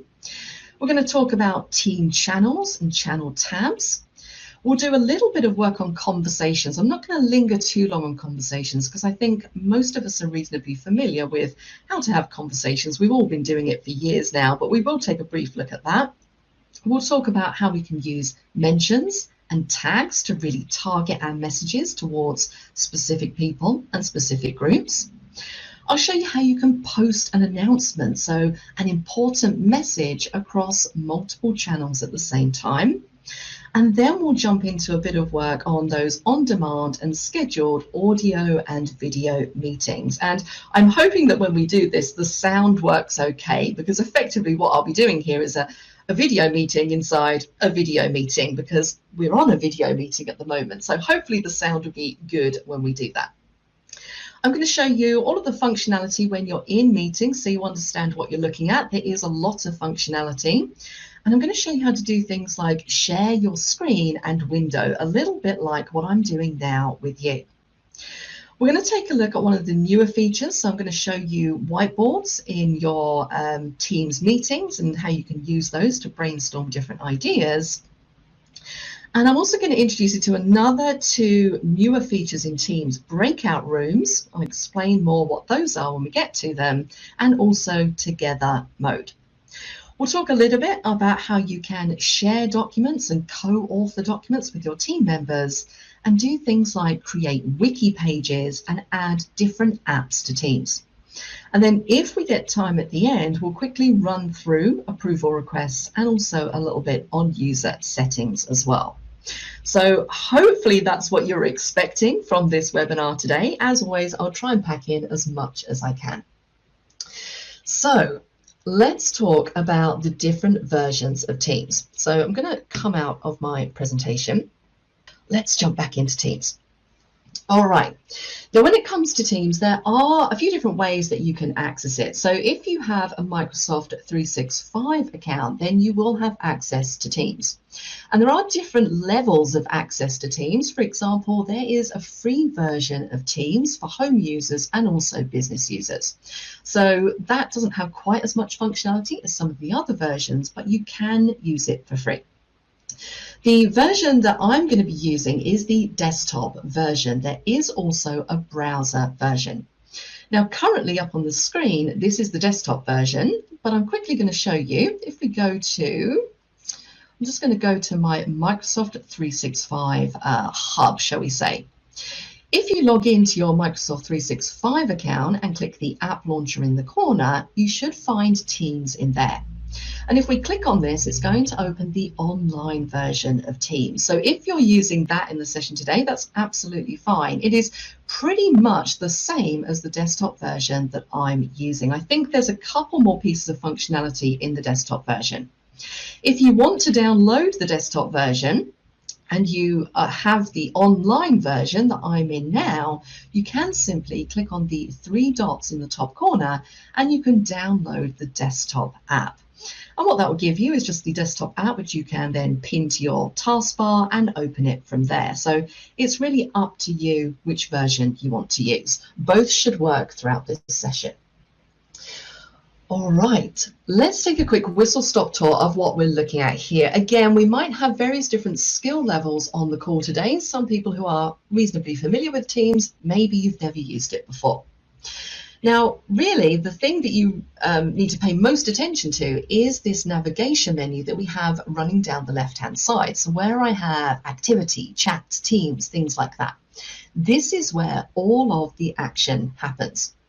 And we're going to start out by taking a look at the Teams area. So I'm clicked on Teams, and you can see here I have a pane that says Teams, and then I have my main window. Now, when you click on Teams, this is just going to show you a list of all of the teams that you've either created or teams that you've joined. So you have a nice long list here. You can expand them, and you can see the channels underneath. Now, team channels, we're going to talk more about this a bit later on. You may be familiar with this concept, but underneath each team, you might have one or more channels. And channels are here to really direct conversation and categorize your conversation. So, for example, Northwind Traders is the team, but I have numerous channels underneath to talk about clients, to talk about development, to talk about fun stuff, things like that. So we're just categorizing conversations in channels underneath. If you create a team, that makes you the team owner.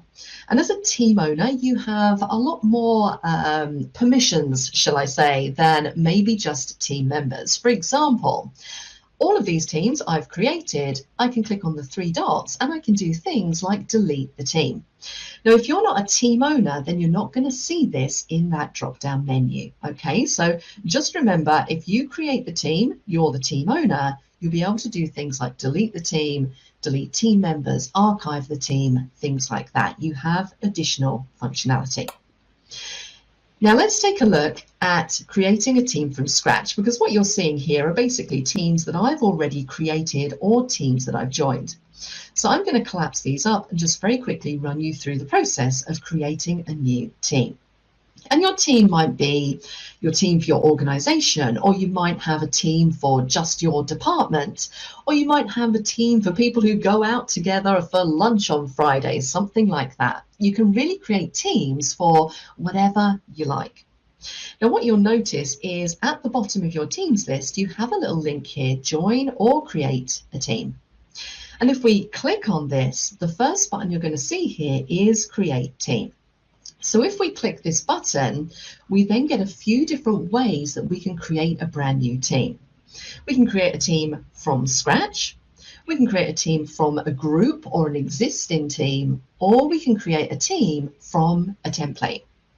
Now we're going to create ours from scratch, but just so you know what these others are, if you already have a Microsoft 365 group, or maybe even an existing team in Teams, you can choose to create another team based off of that existing team. And really it just cuts down the amount of work you're having to do. For example, if I was to create a team based on a team I already have set up, it just means it's going to copy across things like the settings, the team members, things like that. So you have to do slightly less work if you create it from an existing group or team. Alternatively, you can select from a template. And we have lots of different templates down here. So for example, if you are setting up a team to organize a help desk, we have a template for that. And again, when you use a template, it just means that it's going to automatically create some standard channels for you and do things like make certain apps available to this team. So those might be options that you want to consider. We're going to create a team from scratch. I just had a little bell go off. I think that might be somebody trying to ask a question. Just so you know, with questions, I can't actually see the chat panel or anything you're saying when I'm presenting, which is a bit of a pain. So in general, what I say is if you do have a question, just write it down and I'll leave some time at the end and we can run through it. All right, so we've selected from scratch. We now need to choose what type of team we want to create. We can create a private team, a public team, or an org-wide team. So a private team means that it is private, and you can invite members to that team. If you create a private team, it also means it's not searchable. So people can't jump into the search menu or the search bar at the top of Teams and find that team if it's a private team. And if you want to join a private team, you have to be invited by the team owner. Public teams are open to anybody, so anybody can join, and all of your public teams for your organization will be visible in this area behind this window that we see here. Now remember, I'm just one person. I don't actually have an organization. I just work on my own, but you'll probably see a lot more public teams there which you can just join once they've been set up.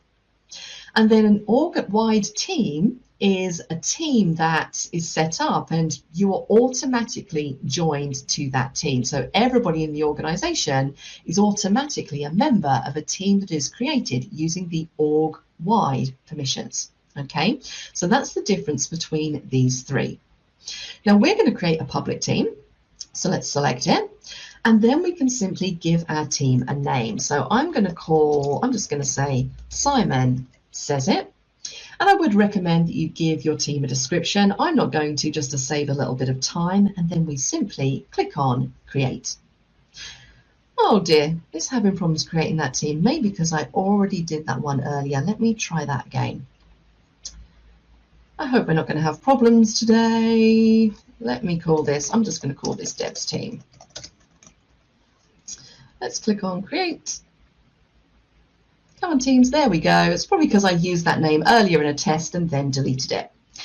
So once you create your team, you can then add members immediately. Now, you don't have to add members at this stage. You could skip over this step and add members at a later date.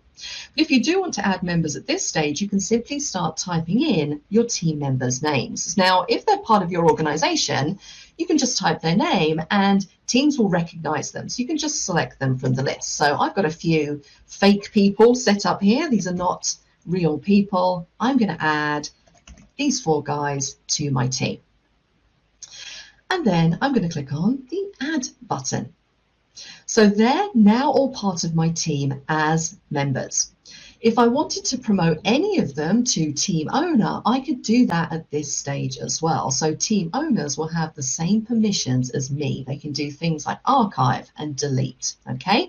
But the standard is that the people that you add are simply team members. Let's click on Close.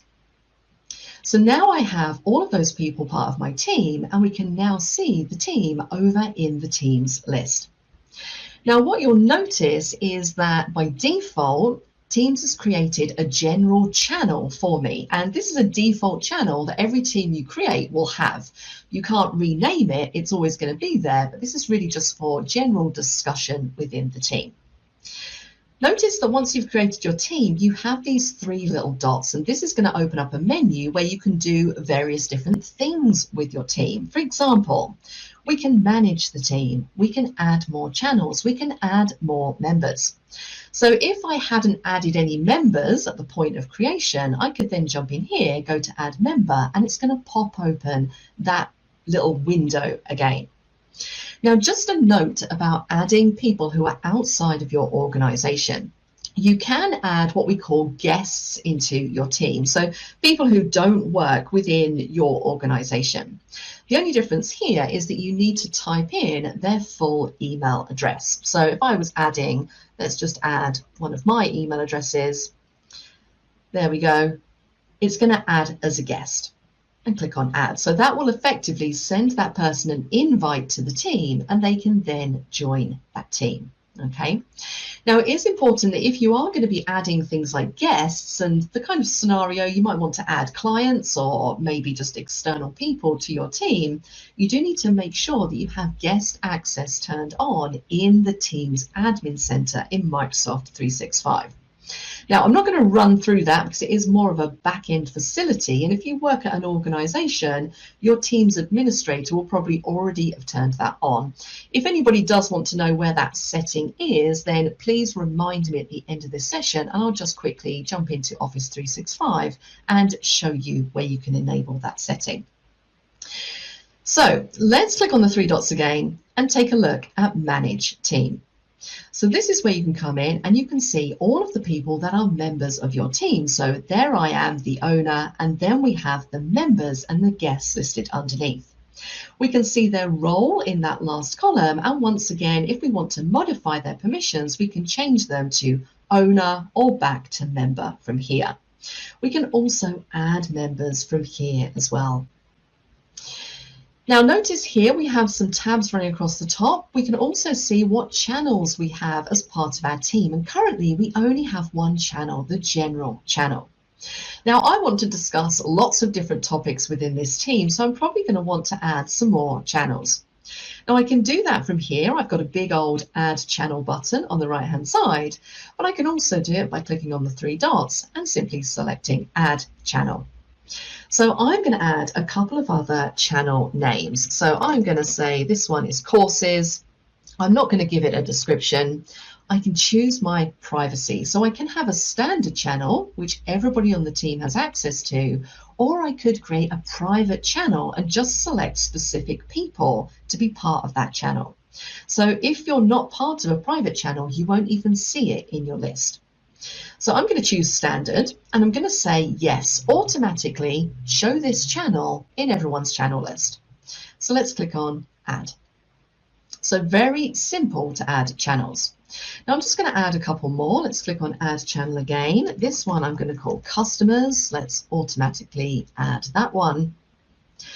And let's also add one for, let's go for sales. Why not? And add channel. And of course, you can carry on going, creating as many channels for your team as you need. Now, if you find, and you will find this, once you've got a lot of teams that you're a member of and lots of channels, there will probably only be maybe 3 or 4 channels in teams that you really take part in every single day. I know that I might be a member of maybe 12 different teams with maybe 50 channels, but I might only really be active frequently in 3 or 4 of those channels. So what I like to do is I like to pin the channels that I use frequently to the top of my teams list just to make them super easy to access. So let's say that I am always using the customers channel in this particular team. If I click the 3 dots, notice that we can pin this channel to the top. And now we have a new section called pinned, and it's just a quick way for me to get to this team channel. And of course, you can pin more than one team channel. So maybe I want to pin, let's pin a Northwind Traders. Let's go for development. And I can pin that one up the top as well. Okay, so definitely go through and pin your frequently used channels. Now, let's focus a bit more on these channels. I'm going to click on the general channel. And I want to draw your attention to the channel tabs that we have at the top of each channel. Currently, we have posts, files, and wiki. Now, these are the three standard channel tabs that you'll get when you create a new team in Teams.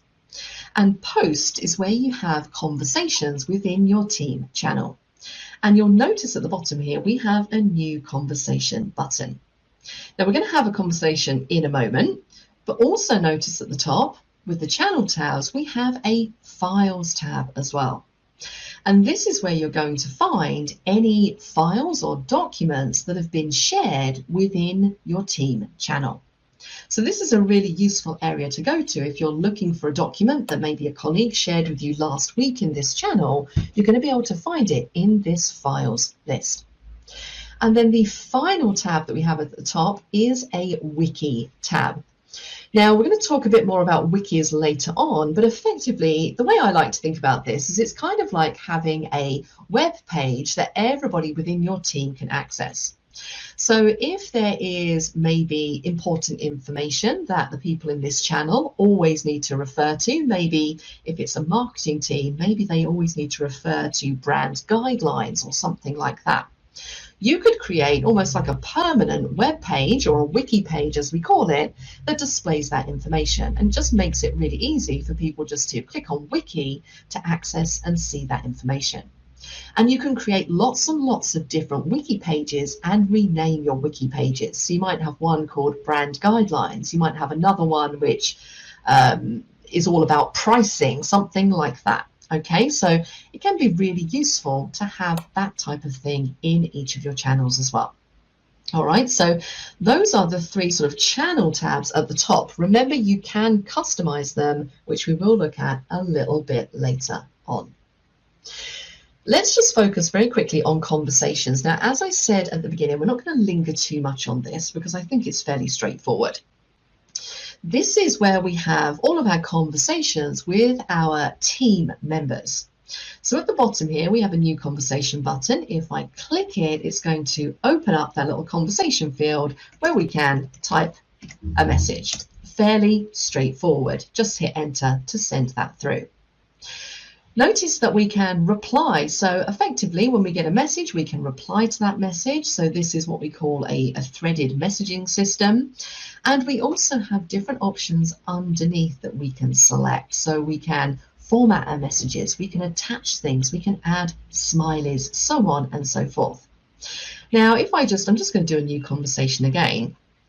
This first button here, the format button, that's going to open up a wider range of formatting tools. So if you really want to go to town when it comes to formatting your messages, you have all of these different tools here. You can do things like add tables, you can add images, you can add bullets and numbering and format your text however you want. So you're not just stuck with a plain old boring message, you can do whatever you like just here. So I'm just going to type another message. I could make this bold, I can make it underlined, I can add some highlight, things like that.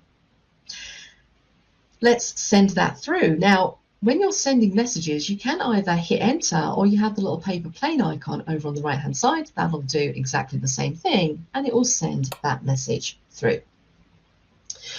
Now, when you're thinking about adding things like GIFs and stickers and things like that to your messages, a lot of these are now customizable. So if I click stickers, for example, and go to meme, I can choose any one of these popular memes and I can add my own captions and bottom captions. So these are kind of things which are going to make your conversations a little bit more interesting, a little bit more fun.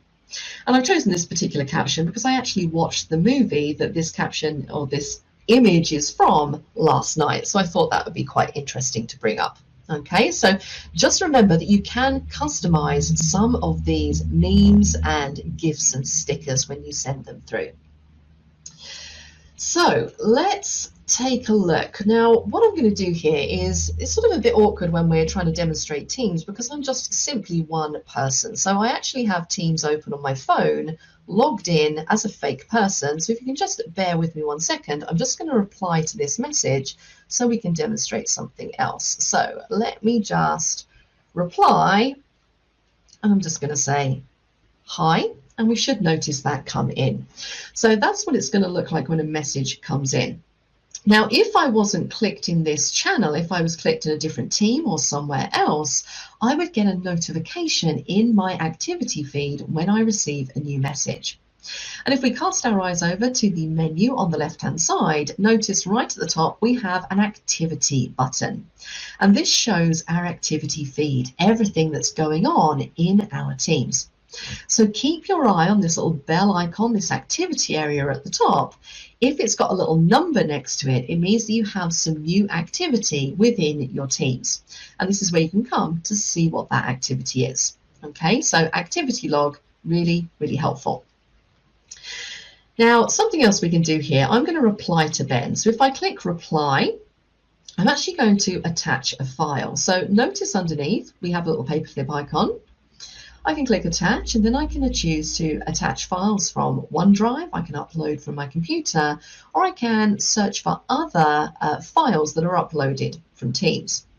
So I'm going to say upload from my computer, and actually let's not do that. Let's do recent. I'm going to go to recent and choose this Word document just here.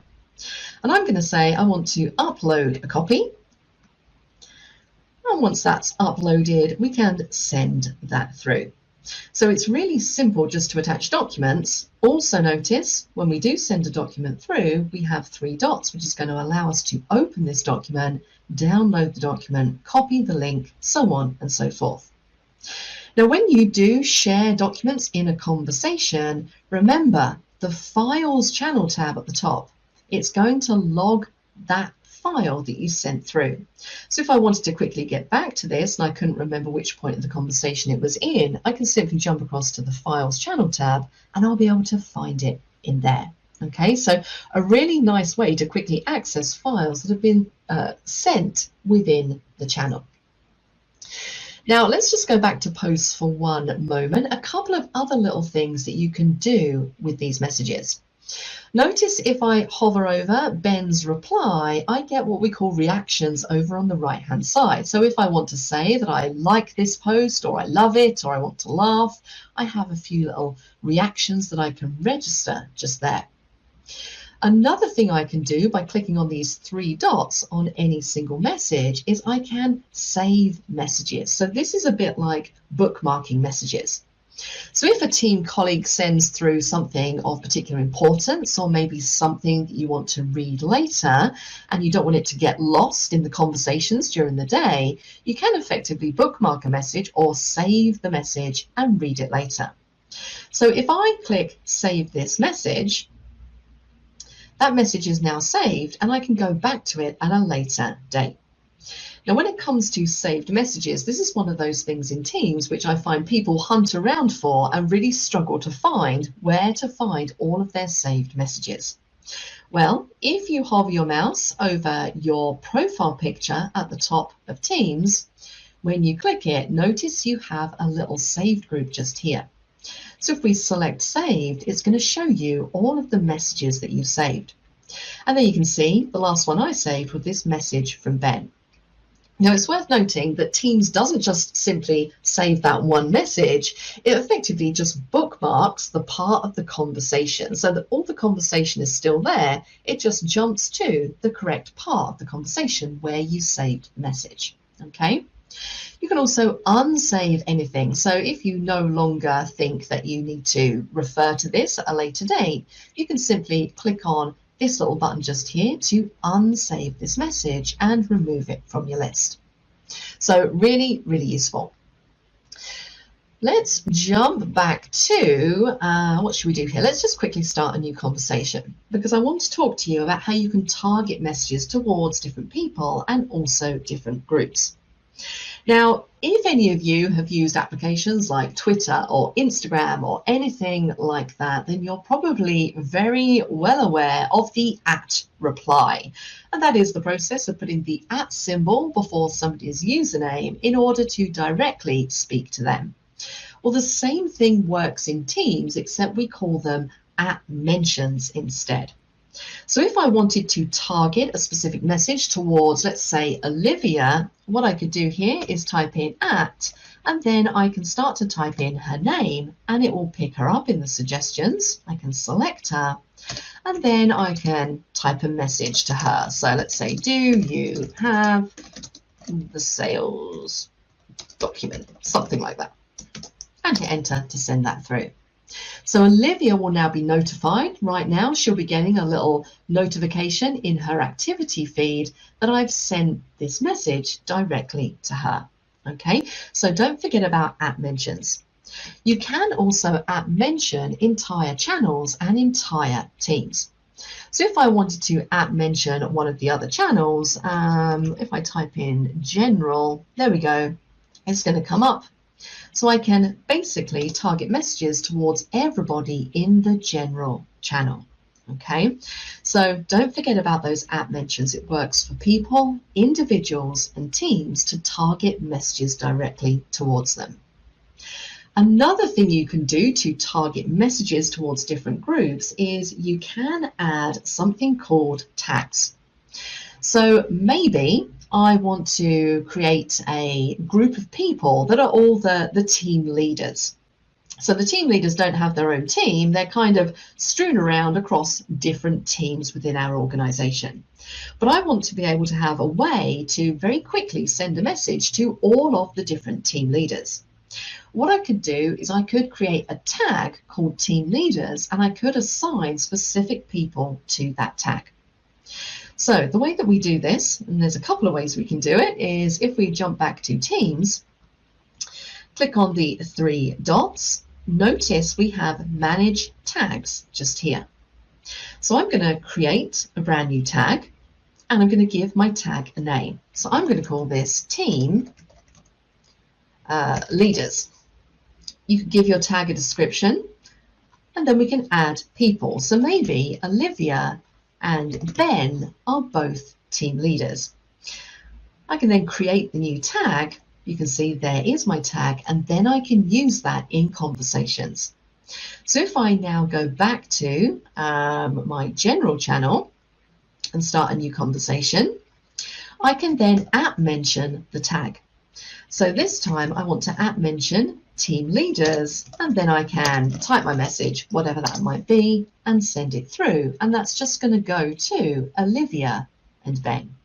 Okay, so @mentions slightly different from tags, but both super useful. Now, when it comes to private conversations, you don't necessarily always have to have everybody in your team channel seeing your conversation. It might be that I just want to have a quick private discussion with Ben, for example. We do that from a completely different area in Teams. Your private conversations take place in the chat area. So over on the left-hand side, if we click on chat, this is where we come to have private conversations.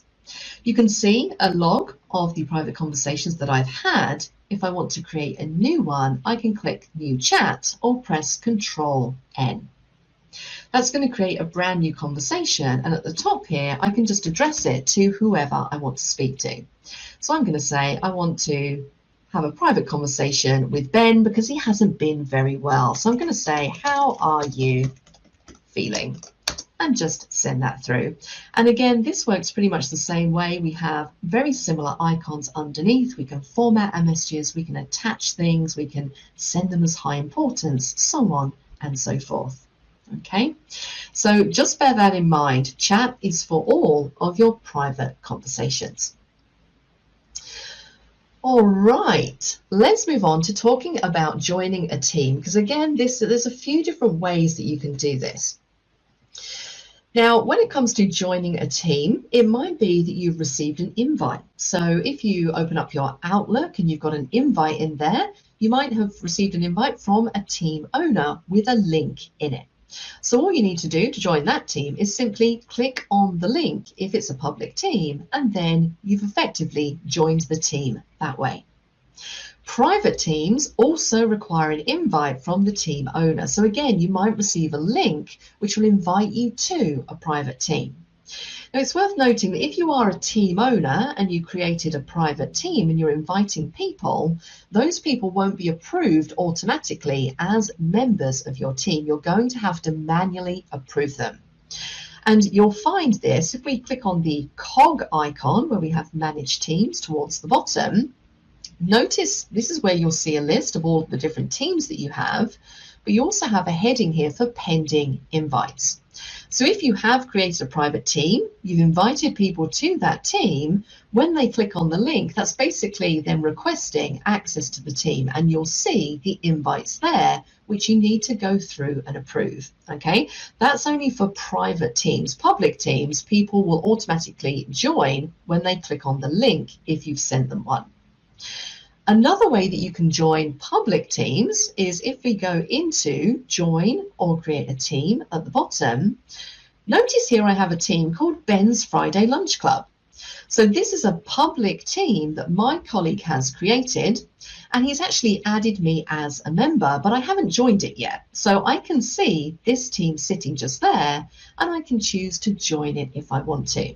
And this is something that if you're working at an organization who already has teams, what you'll probably find is that when you go on here, you're going to have a whole load of different teams in here that people have set up, and you can go through and you can choose which ones take your interest, which ones you want to join.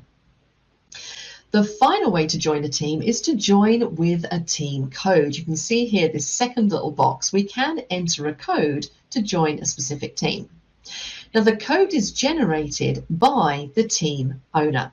So if you're a team owner and you want to effectively bypass or allow people to bypass the approval process, this is pretty good if you've created a private team and you don't want to spend time approving lots of join requests, you can simply send out a team code and then people can use that code to join the team automatically.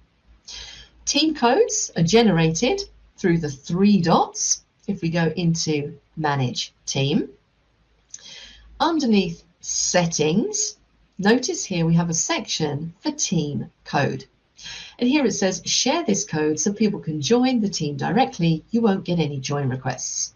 So you can generate a code and then just send that or copy it in an email to different people, and then they can simply join the team by entering that code in. Okay, so a few different ways that you can join teams.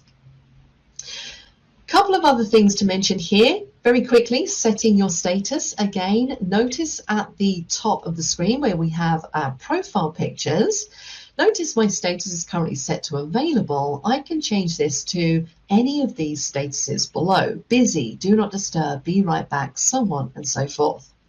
There are some occasions where Teams will automatically set your status for you. For example, if you are in a Teams meeting, it will set your status to do not disturb so that people can't see any pop-ups coming up on your screen. And that is the real difference between busy and do not disturb. If you choose busy as your status, it means everybody's going to know that you're busy, but you'll still receive notifications from Teams. If you set it to do not disturb, then you're busy, but you won't receive any Teams notifications. That's the difference between those two. You can also set a status message. So if you want to be a little bit more descriptive about what you're up to, maybe you want to mention someone. So if you're going to be away from your desk for an hour, you might want to say, please contact another colleague, or at Adam, at Ben, something like that, for any inquiries, that type of thing. So you can also add a message along with your status. Okay, you can also set a duration for your status. So maybe I want to be on busy for the next hour. I could choose duration, and I can choose when I want to reset that duration as well. Okay, so just remember, you can set your status up here depending on what you're currently doing and if you want people to be able to contact you or not. Now, one thing that often gets forgotten in Teams is the subject of posting announcements out to different channels. And the reason why it gets forgotten is because it's sort of hidden a little bit. It's not that easy to see where you go to post announcements. So if we go back into our teams, I'm going to use Deb's team as an example again. Let's go into the courses channel and start a new conversation. Now, if I want to create an announcement, if I click on the format button underneath, notice here, if I click the drop down, new conversation is the default, but I can also choose announcement.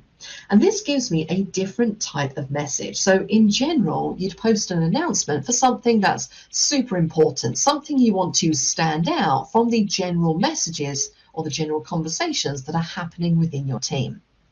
So maybe there is a fire alarm at 11:30. So maybe I want to post something like that so that people can see it.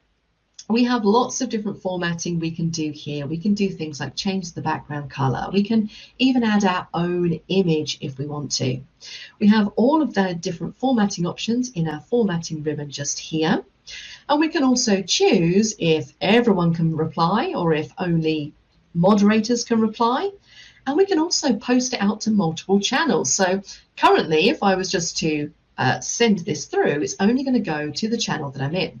But if I want other channels to know about this, I can choose post in multiple channels and then select additional channels. And you can do that for just regular messages as well, not just announcements. So maybe I want to, let's also send this to the customers channel and the sales channel as well. I would compose my message and then I can send that through. Oh, I need to type a message. I'm just going to type some junk text in there and let's send that through. Okay, so it stands out from the list. We get a little announcement icon. It's going to appear in people's activity feeds and it's also going to post to those different channels that we selected. Okay, so announcements are a really nice way to get people's attention and also how you can post to multiple channels. So that's quite a bit about different types of things that we can do when it comes to the conversations, the chat part of Teams. But what about the video and audio calls? This is in general what people have been using Teams for the most. It's our way of keeping in touch with our team when we're all working from home. So let's take a look at video and audio calls. Now, I'm hoping that the sound isn't going to go a bit crazy here because I'm effectively going to be doing a call within a call. So fingers crossed, everybody. Let's do it. Now, the first thing you need to remember about video and audio calls is that there are two different types. There are on-demand and scheduled meetings. Now, what's the difference between the two? Well, if I'm in a team channel, for example, this one, and I'm having a conversation with Olivia, it might be that we decide that whatever we're discussing, it would just be a lot easier if we just very quickly jumped onto a video call or into a video meeting. What we can do is I can simply click the Meet button at the top here and choose Meet Now. And that will fire up a Teams meeting on demand. So that is an ad hoc or an on-demand style meeting. A scheduled meeting is a meeting that we've maybe scheduled in advance. So maybe I've scheduled a meeting for next Tuesday and it's a project team catch-up, something like that. So meetings are sort of ad hoc, on demand. Scheduled meetings are ones that we've scheduled in advance. So let's deal with on-demand meetings first of all. Now, there's a few different places that you can go in order to start a meeting. As we've seen, if you're working in a team channel, we can click the drop down and we can choose Meet Now. Alternatively, we could go to our calendar and we have a big old Meet Now button just there as well. We can also go to chat. So if we're in private chat, notice we can start a video or an audio call from here as well, up in this top right-hand corner. So a few different places where we can start a quick meeting.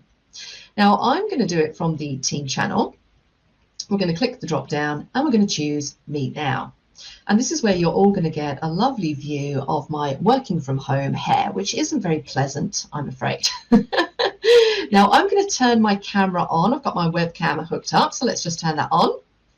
Hi everybody, you're seeing my messy, horrible working from home hair, but I hope you're all good. And I hope that's in the right position. So in general, to use this, you need to have a webcam set up. This is where you're going to see your settings as well. So you can see your computer audio. You can see that I'm using a headset just here. At the top, this is where we can give our meeting a name. So in general, it's just going to name it the same as the channel tab effectively. So meeting in the general channel. So I might want to change this. Let's call this, let's say this is going to be a sales meeting, something like that. Now, something else that you can do here at this stage is you can choose to apply a background filter. So as you can see, you can all see my background, my flowery wallpaper. But if you want to maybe protect your privacy a little bit, or maybe you have a slightly messy background, you could choose to apply a background filter. And you can choose a blur, or you can choose one of these more fun backgrounds, shall we say. So if I select, let's select a contemporary office. There you go, you can see what that looks like. They work pretty well. They sort of sometimes go a little bit weird depending on how you're moving around, but it just helps disguise your background and maintain your privacy. If I use these in general, I tend to use the blur, so it just very slightly blurs out the background without having one of these little goofy images, but it's entirely up to you what you choose. If you don't want to have that turned on, you don't have to, you can turn it off. You can also access these when you're in the meeting. We're not actually in the meeting yet, we're still doing the setup stage. Okay, so don't forget about those background filters. So once you've checked all of your settings, let's click on Join Now. And as I said, again, I hope this doesn't make the sound go all crazy. So when you join the meeting, we have some options here. I can choose to copy the meeting link, or I can add participants to the meeting. Now, as I said, I'm just one person. I'm going to add a fake person. So let's add participants. I'm now in the meeting and it's opened up the participants pane. So I can now choose who I want to invite to this particular meeting. Now let me make this a bit bigger. So I'm going to invite Ben. So I'm simply going to type his name in and I'm going to say request to join. So this is going to ring on my phone. There we go. Let me just mute this. Hang on one second.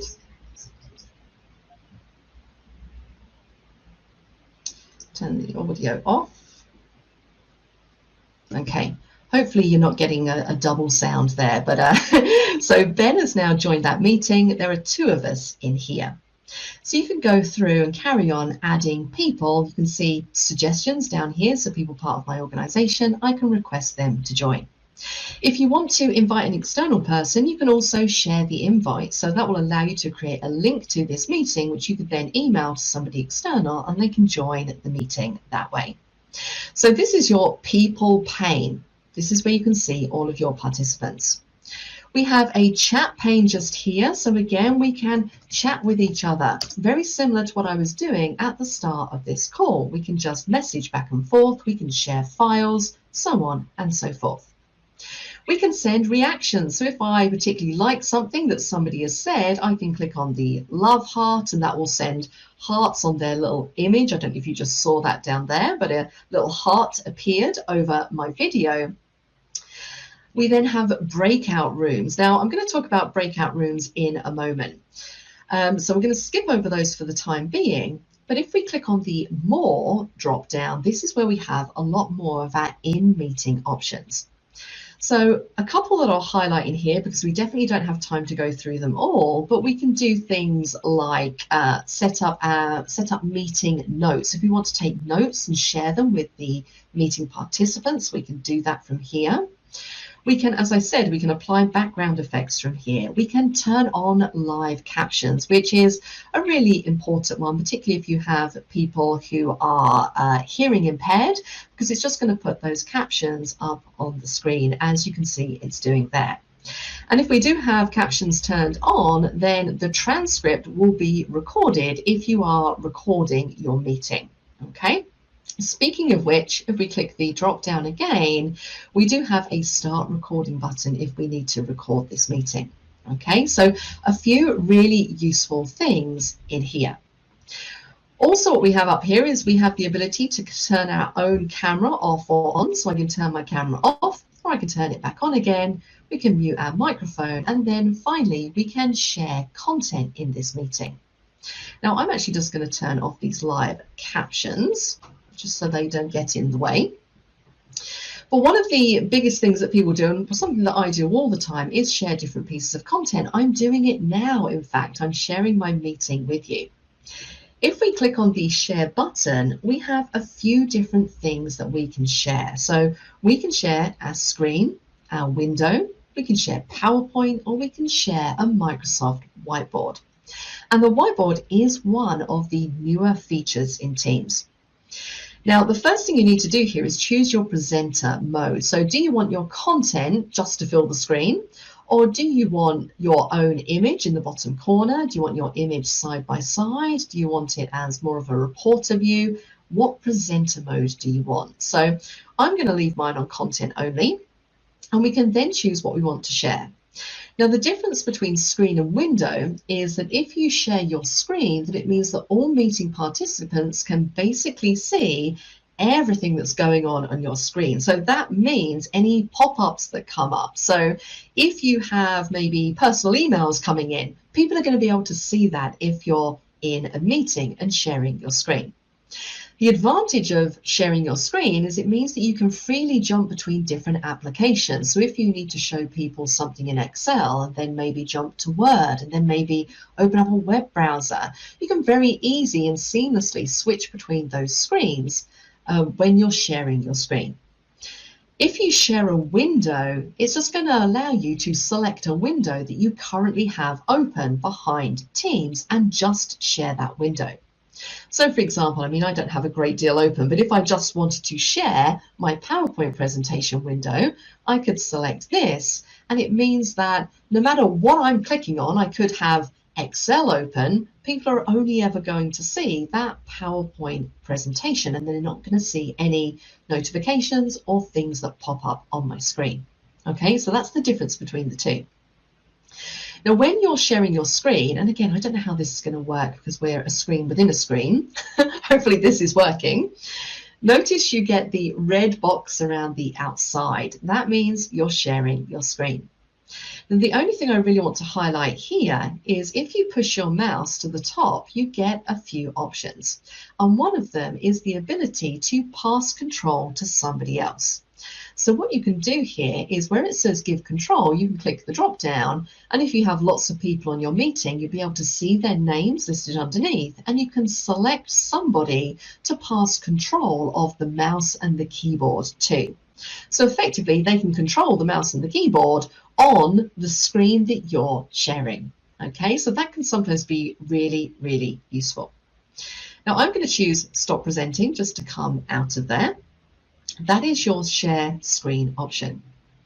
One of the newer features, as I mentioned, is the Microsoft Whiteboard. Now let's take a look at this. Let's fire it up, because this can be really useful if you want to maybe have a brainstorming session or collaborate with your meeting participants. What this allows you to do is basically to jot down notes, brainstorm ideas, add text in a collaborative way. So for example, I've got some drawing tools here. So if I'm using a stylus or maybe an iPad, I could select a pen and I could do some writing. I'm using a mouse, so that's not particularly neat. I could choose text and I could write some text here. Again, we'll just type in hello.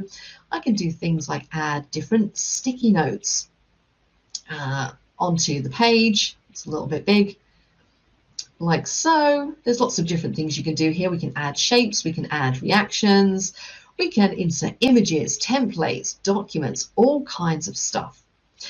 And everybody who's in the meeting can effectively work on this whiteboard together. Now, in order for people to work on the whiteboard together, if we click the cog, you need to make sure you have other participants can edit toggled on. So if I had lots of participants, it means we can all dive in here and we can all start adding things into this. This is really good if you're doing some kind of exercise or brainstorming idea and you want everybody to add their own things to the whiteboard. And this whiteboard is automatically saved to OneDrive and also saved to Microsoft 365, so you can re-access it after the meeting. So it's a really nice collaborative way to bring your team together and be able to brainstorm ideas. Okay, so I really like whiteboards. I think they are super cool. So I'm going to say stop presenting again. Those are some of the share options that you have. Now, before we leave here, I just want to mention breakout rooms, and I always end up calling them break-up rooms accidentally. I don't think you want to create a break-up room, but you can create breakout rooms in Teams. And again, this is one of those newer features that was brought in sort of in the last year or so. And again, breakout rooms are really useful if you have a lot of participants on a call. So maybe you're hosting some kind of meeting where you want people to kind of go off into different virtual rooms to maybe work on an exercise or troubleshoot something or just think about some ideas in a group. So it's sort of effectively like, if you can imagine it as having a meeting in a main meeting room and then sending groups of people off to different meeting rooms to work on a specific task. That's what breakout rooms do. And you can set up breakout rooms when you're in a meeting, see, I said it again, breakout rooms when you're in a meeting, or you can create them prior to the meeting beginning. They're really simple. Let me just very quickly show you how to do them within the meeting. So if we click on rooms, we can create our breakout room. Did I say breakout or breakup? Breakout rooms is what I meant. We can choose how many rooms we want to create. So I'm just going to say 2 for the time being. And we can choose if we want Teams to assign all of the meeting participants automatically to rooms, or if we want to manually choose which people go into which room. Now, there's only me and Ben on this call at the moment, so I'm just going to say automatically. Let's create the rooms. Teams is going to go away and create me 2 breakout rooms, and you can see them just there. So they've got generic names, Room 1 and Room 2, and currently notice that both of them are closed. So as the team owner or the meeting owner, the one who started the meeting, I have control as to when I open these breakout rooms. So currently they're just sitting there, but I can do some things with them. I can click more options and I can rename the room. So maybe I want this room to be called Team A. Let's rename it. And this room is going to be for Team B to work on an exercise. Let's click on Rename. So you can basically set these up. You can assign your participants to the rooms. And again, we don't have many people on this call, so I don't have anybody in that particular room. But we can assign participants using the Assign Participants button. So if you have more people join this meeting and you want to put them in a room, you'll see them listed there, and you can simply select which room you want to assign them to. Okay, so really simple just to organize people into these rooms. So what you can do is set up these rooms, and those rooms will sit there not really doing anything until you choose to open them. So it might be that I'm having a discussion with everybody in the main meeting, and then I say to them, right, I want you all to go off into your breakout rooms for 5 minutes and work on this problem. At that point, I would open all of the breakout rooms. So I simply click on Open. It opens them one at a time. And people are now in their own little rooms. Okay, so they can't see what I'm seeing. They're seeing something completely different. And the only participants are the other people that belong to that breakout room. So it's like they're off in different rooms. As the owner of the meeting or as the meeting host, I can give them 5 minutes. And then if I want to, I can post an announcement to all of the rooms. So I can communicate with people in or across the breakout rooms. So what I could say here is I could click Make an Announcement, and I could say, time to come back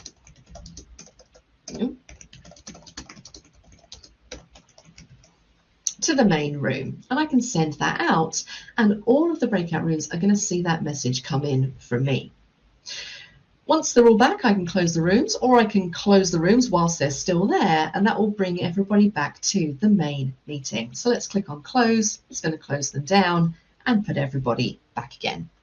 Okay, so that's the concept behind breakout rooms.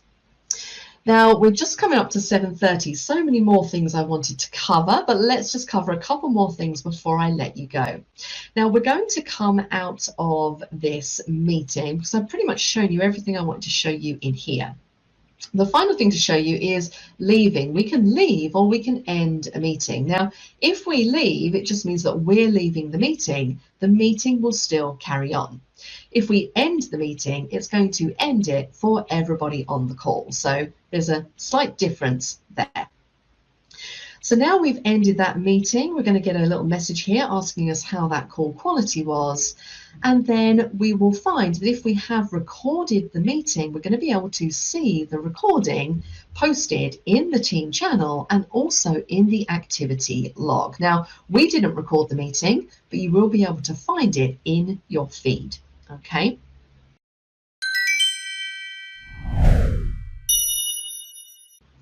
The other type of meeting that we can create is that scheduled meeting. And again, I won't spend too long doing this because it's fairly straightforward. We can go to our calendar and we can schedule a meeting from here. So let's just say catch up. And I can add my required attendees. So let's just add Ben and Olivia again.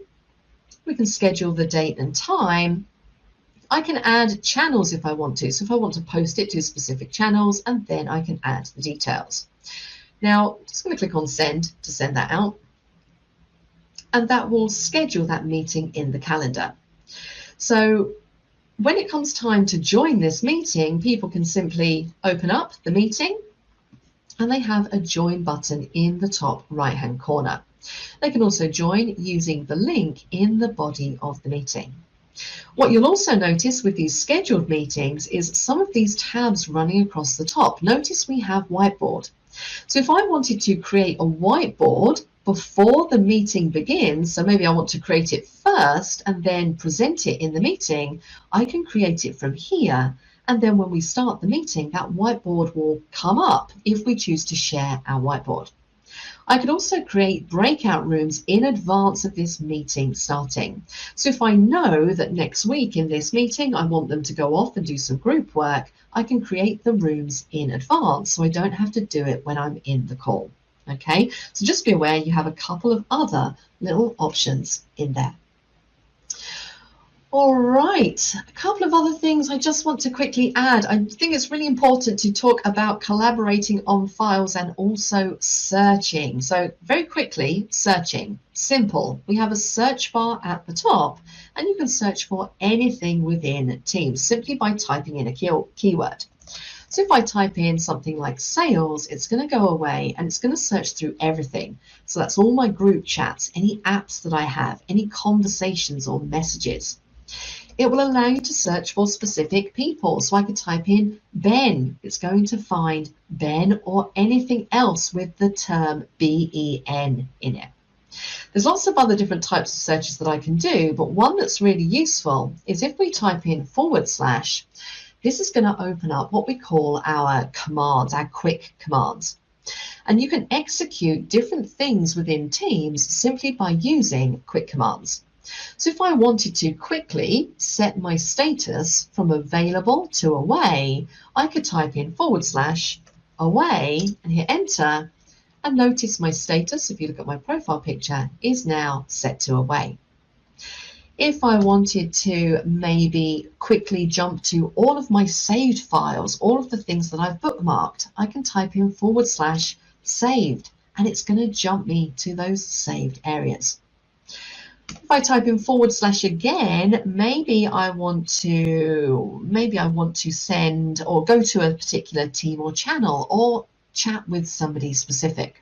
If I type in / chat, I can send a message to a particular person and it will let me select who that person is, and I can type my message right up in this search bar area and send that through. So that command bar and those little quick commands are really, really useful. The final thing, because we are running over very slightly and I don't want to keep you too far past /, is I just want to talk about co-authoring in Teams, working on files. So again, if we jump back to our general channel in our files area, notice here we have a file. This is something which I attached to a message and sent through to the team. Now, what co-authoring is, it means that everybody in your team or in your channel can work on a document at the same time. So instead of sending a file backwards and forwards and people making changes and sending it back again, we can all jump into the file at the same time and make our changes in a much more collaborative way. So what we could do here is click the three dots, we can open the file, and we're going to open it in a browser. So this will effectively open it in Microsoft 365, so Word Online.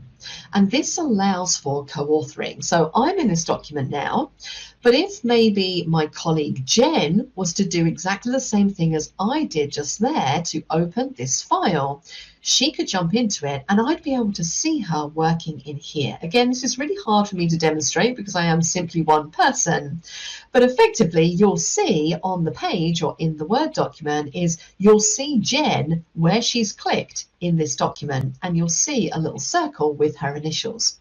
So you can really kind of collaborate, work on documents together without having to send them backwards and forwards. Okay, so that is what we call co-authoring, a really, really good efficiency tip.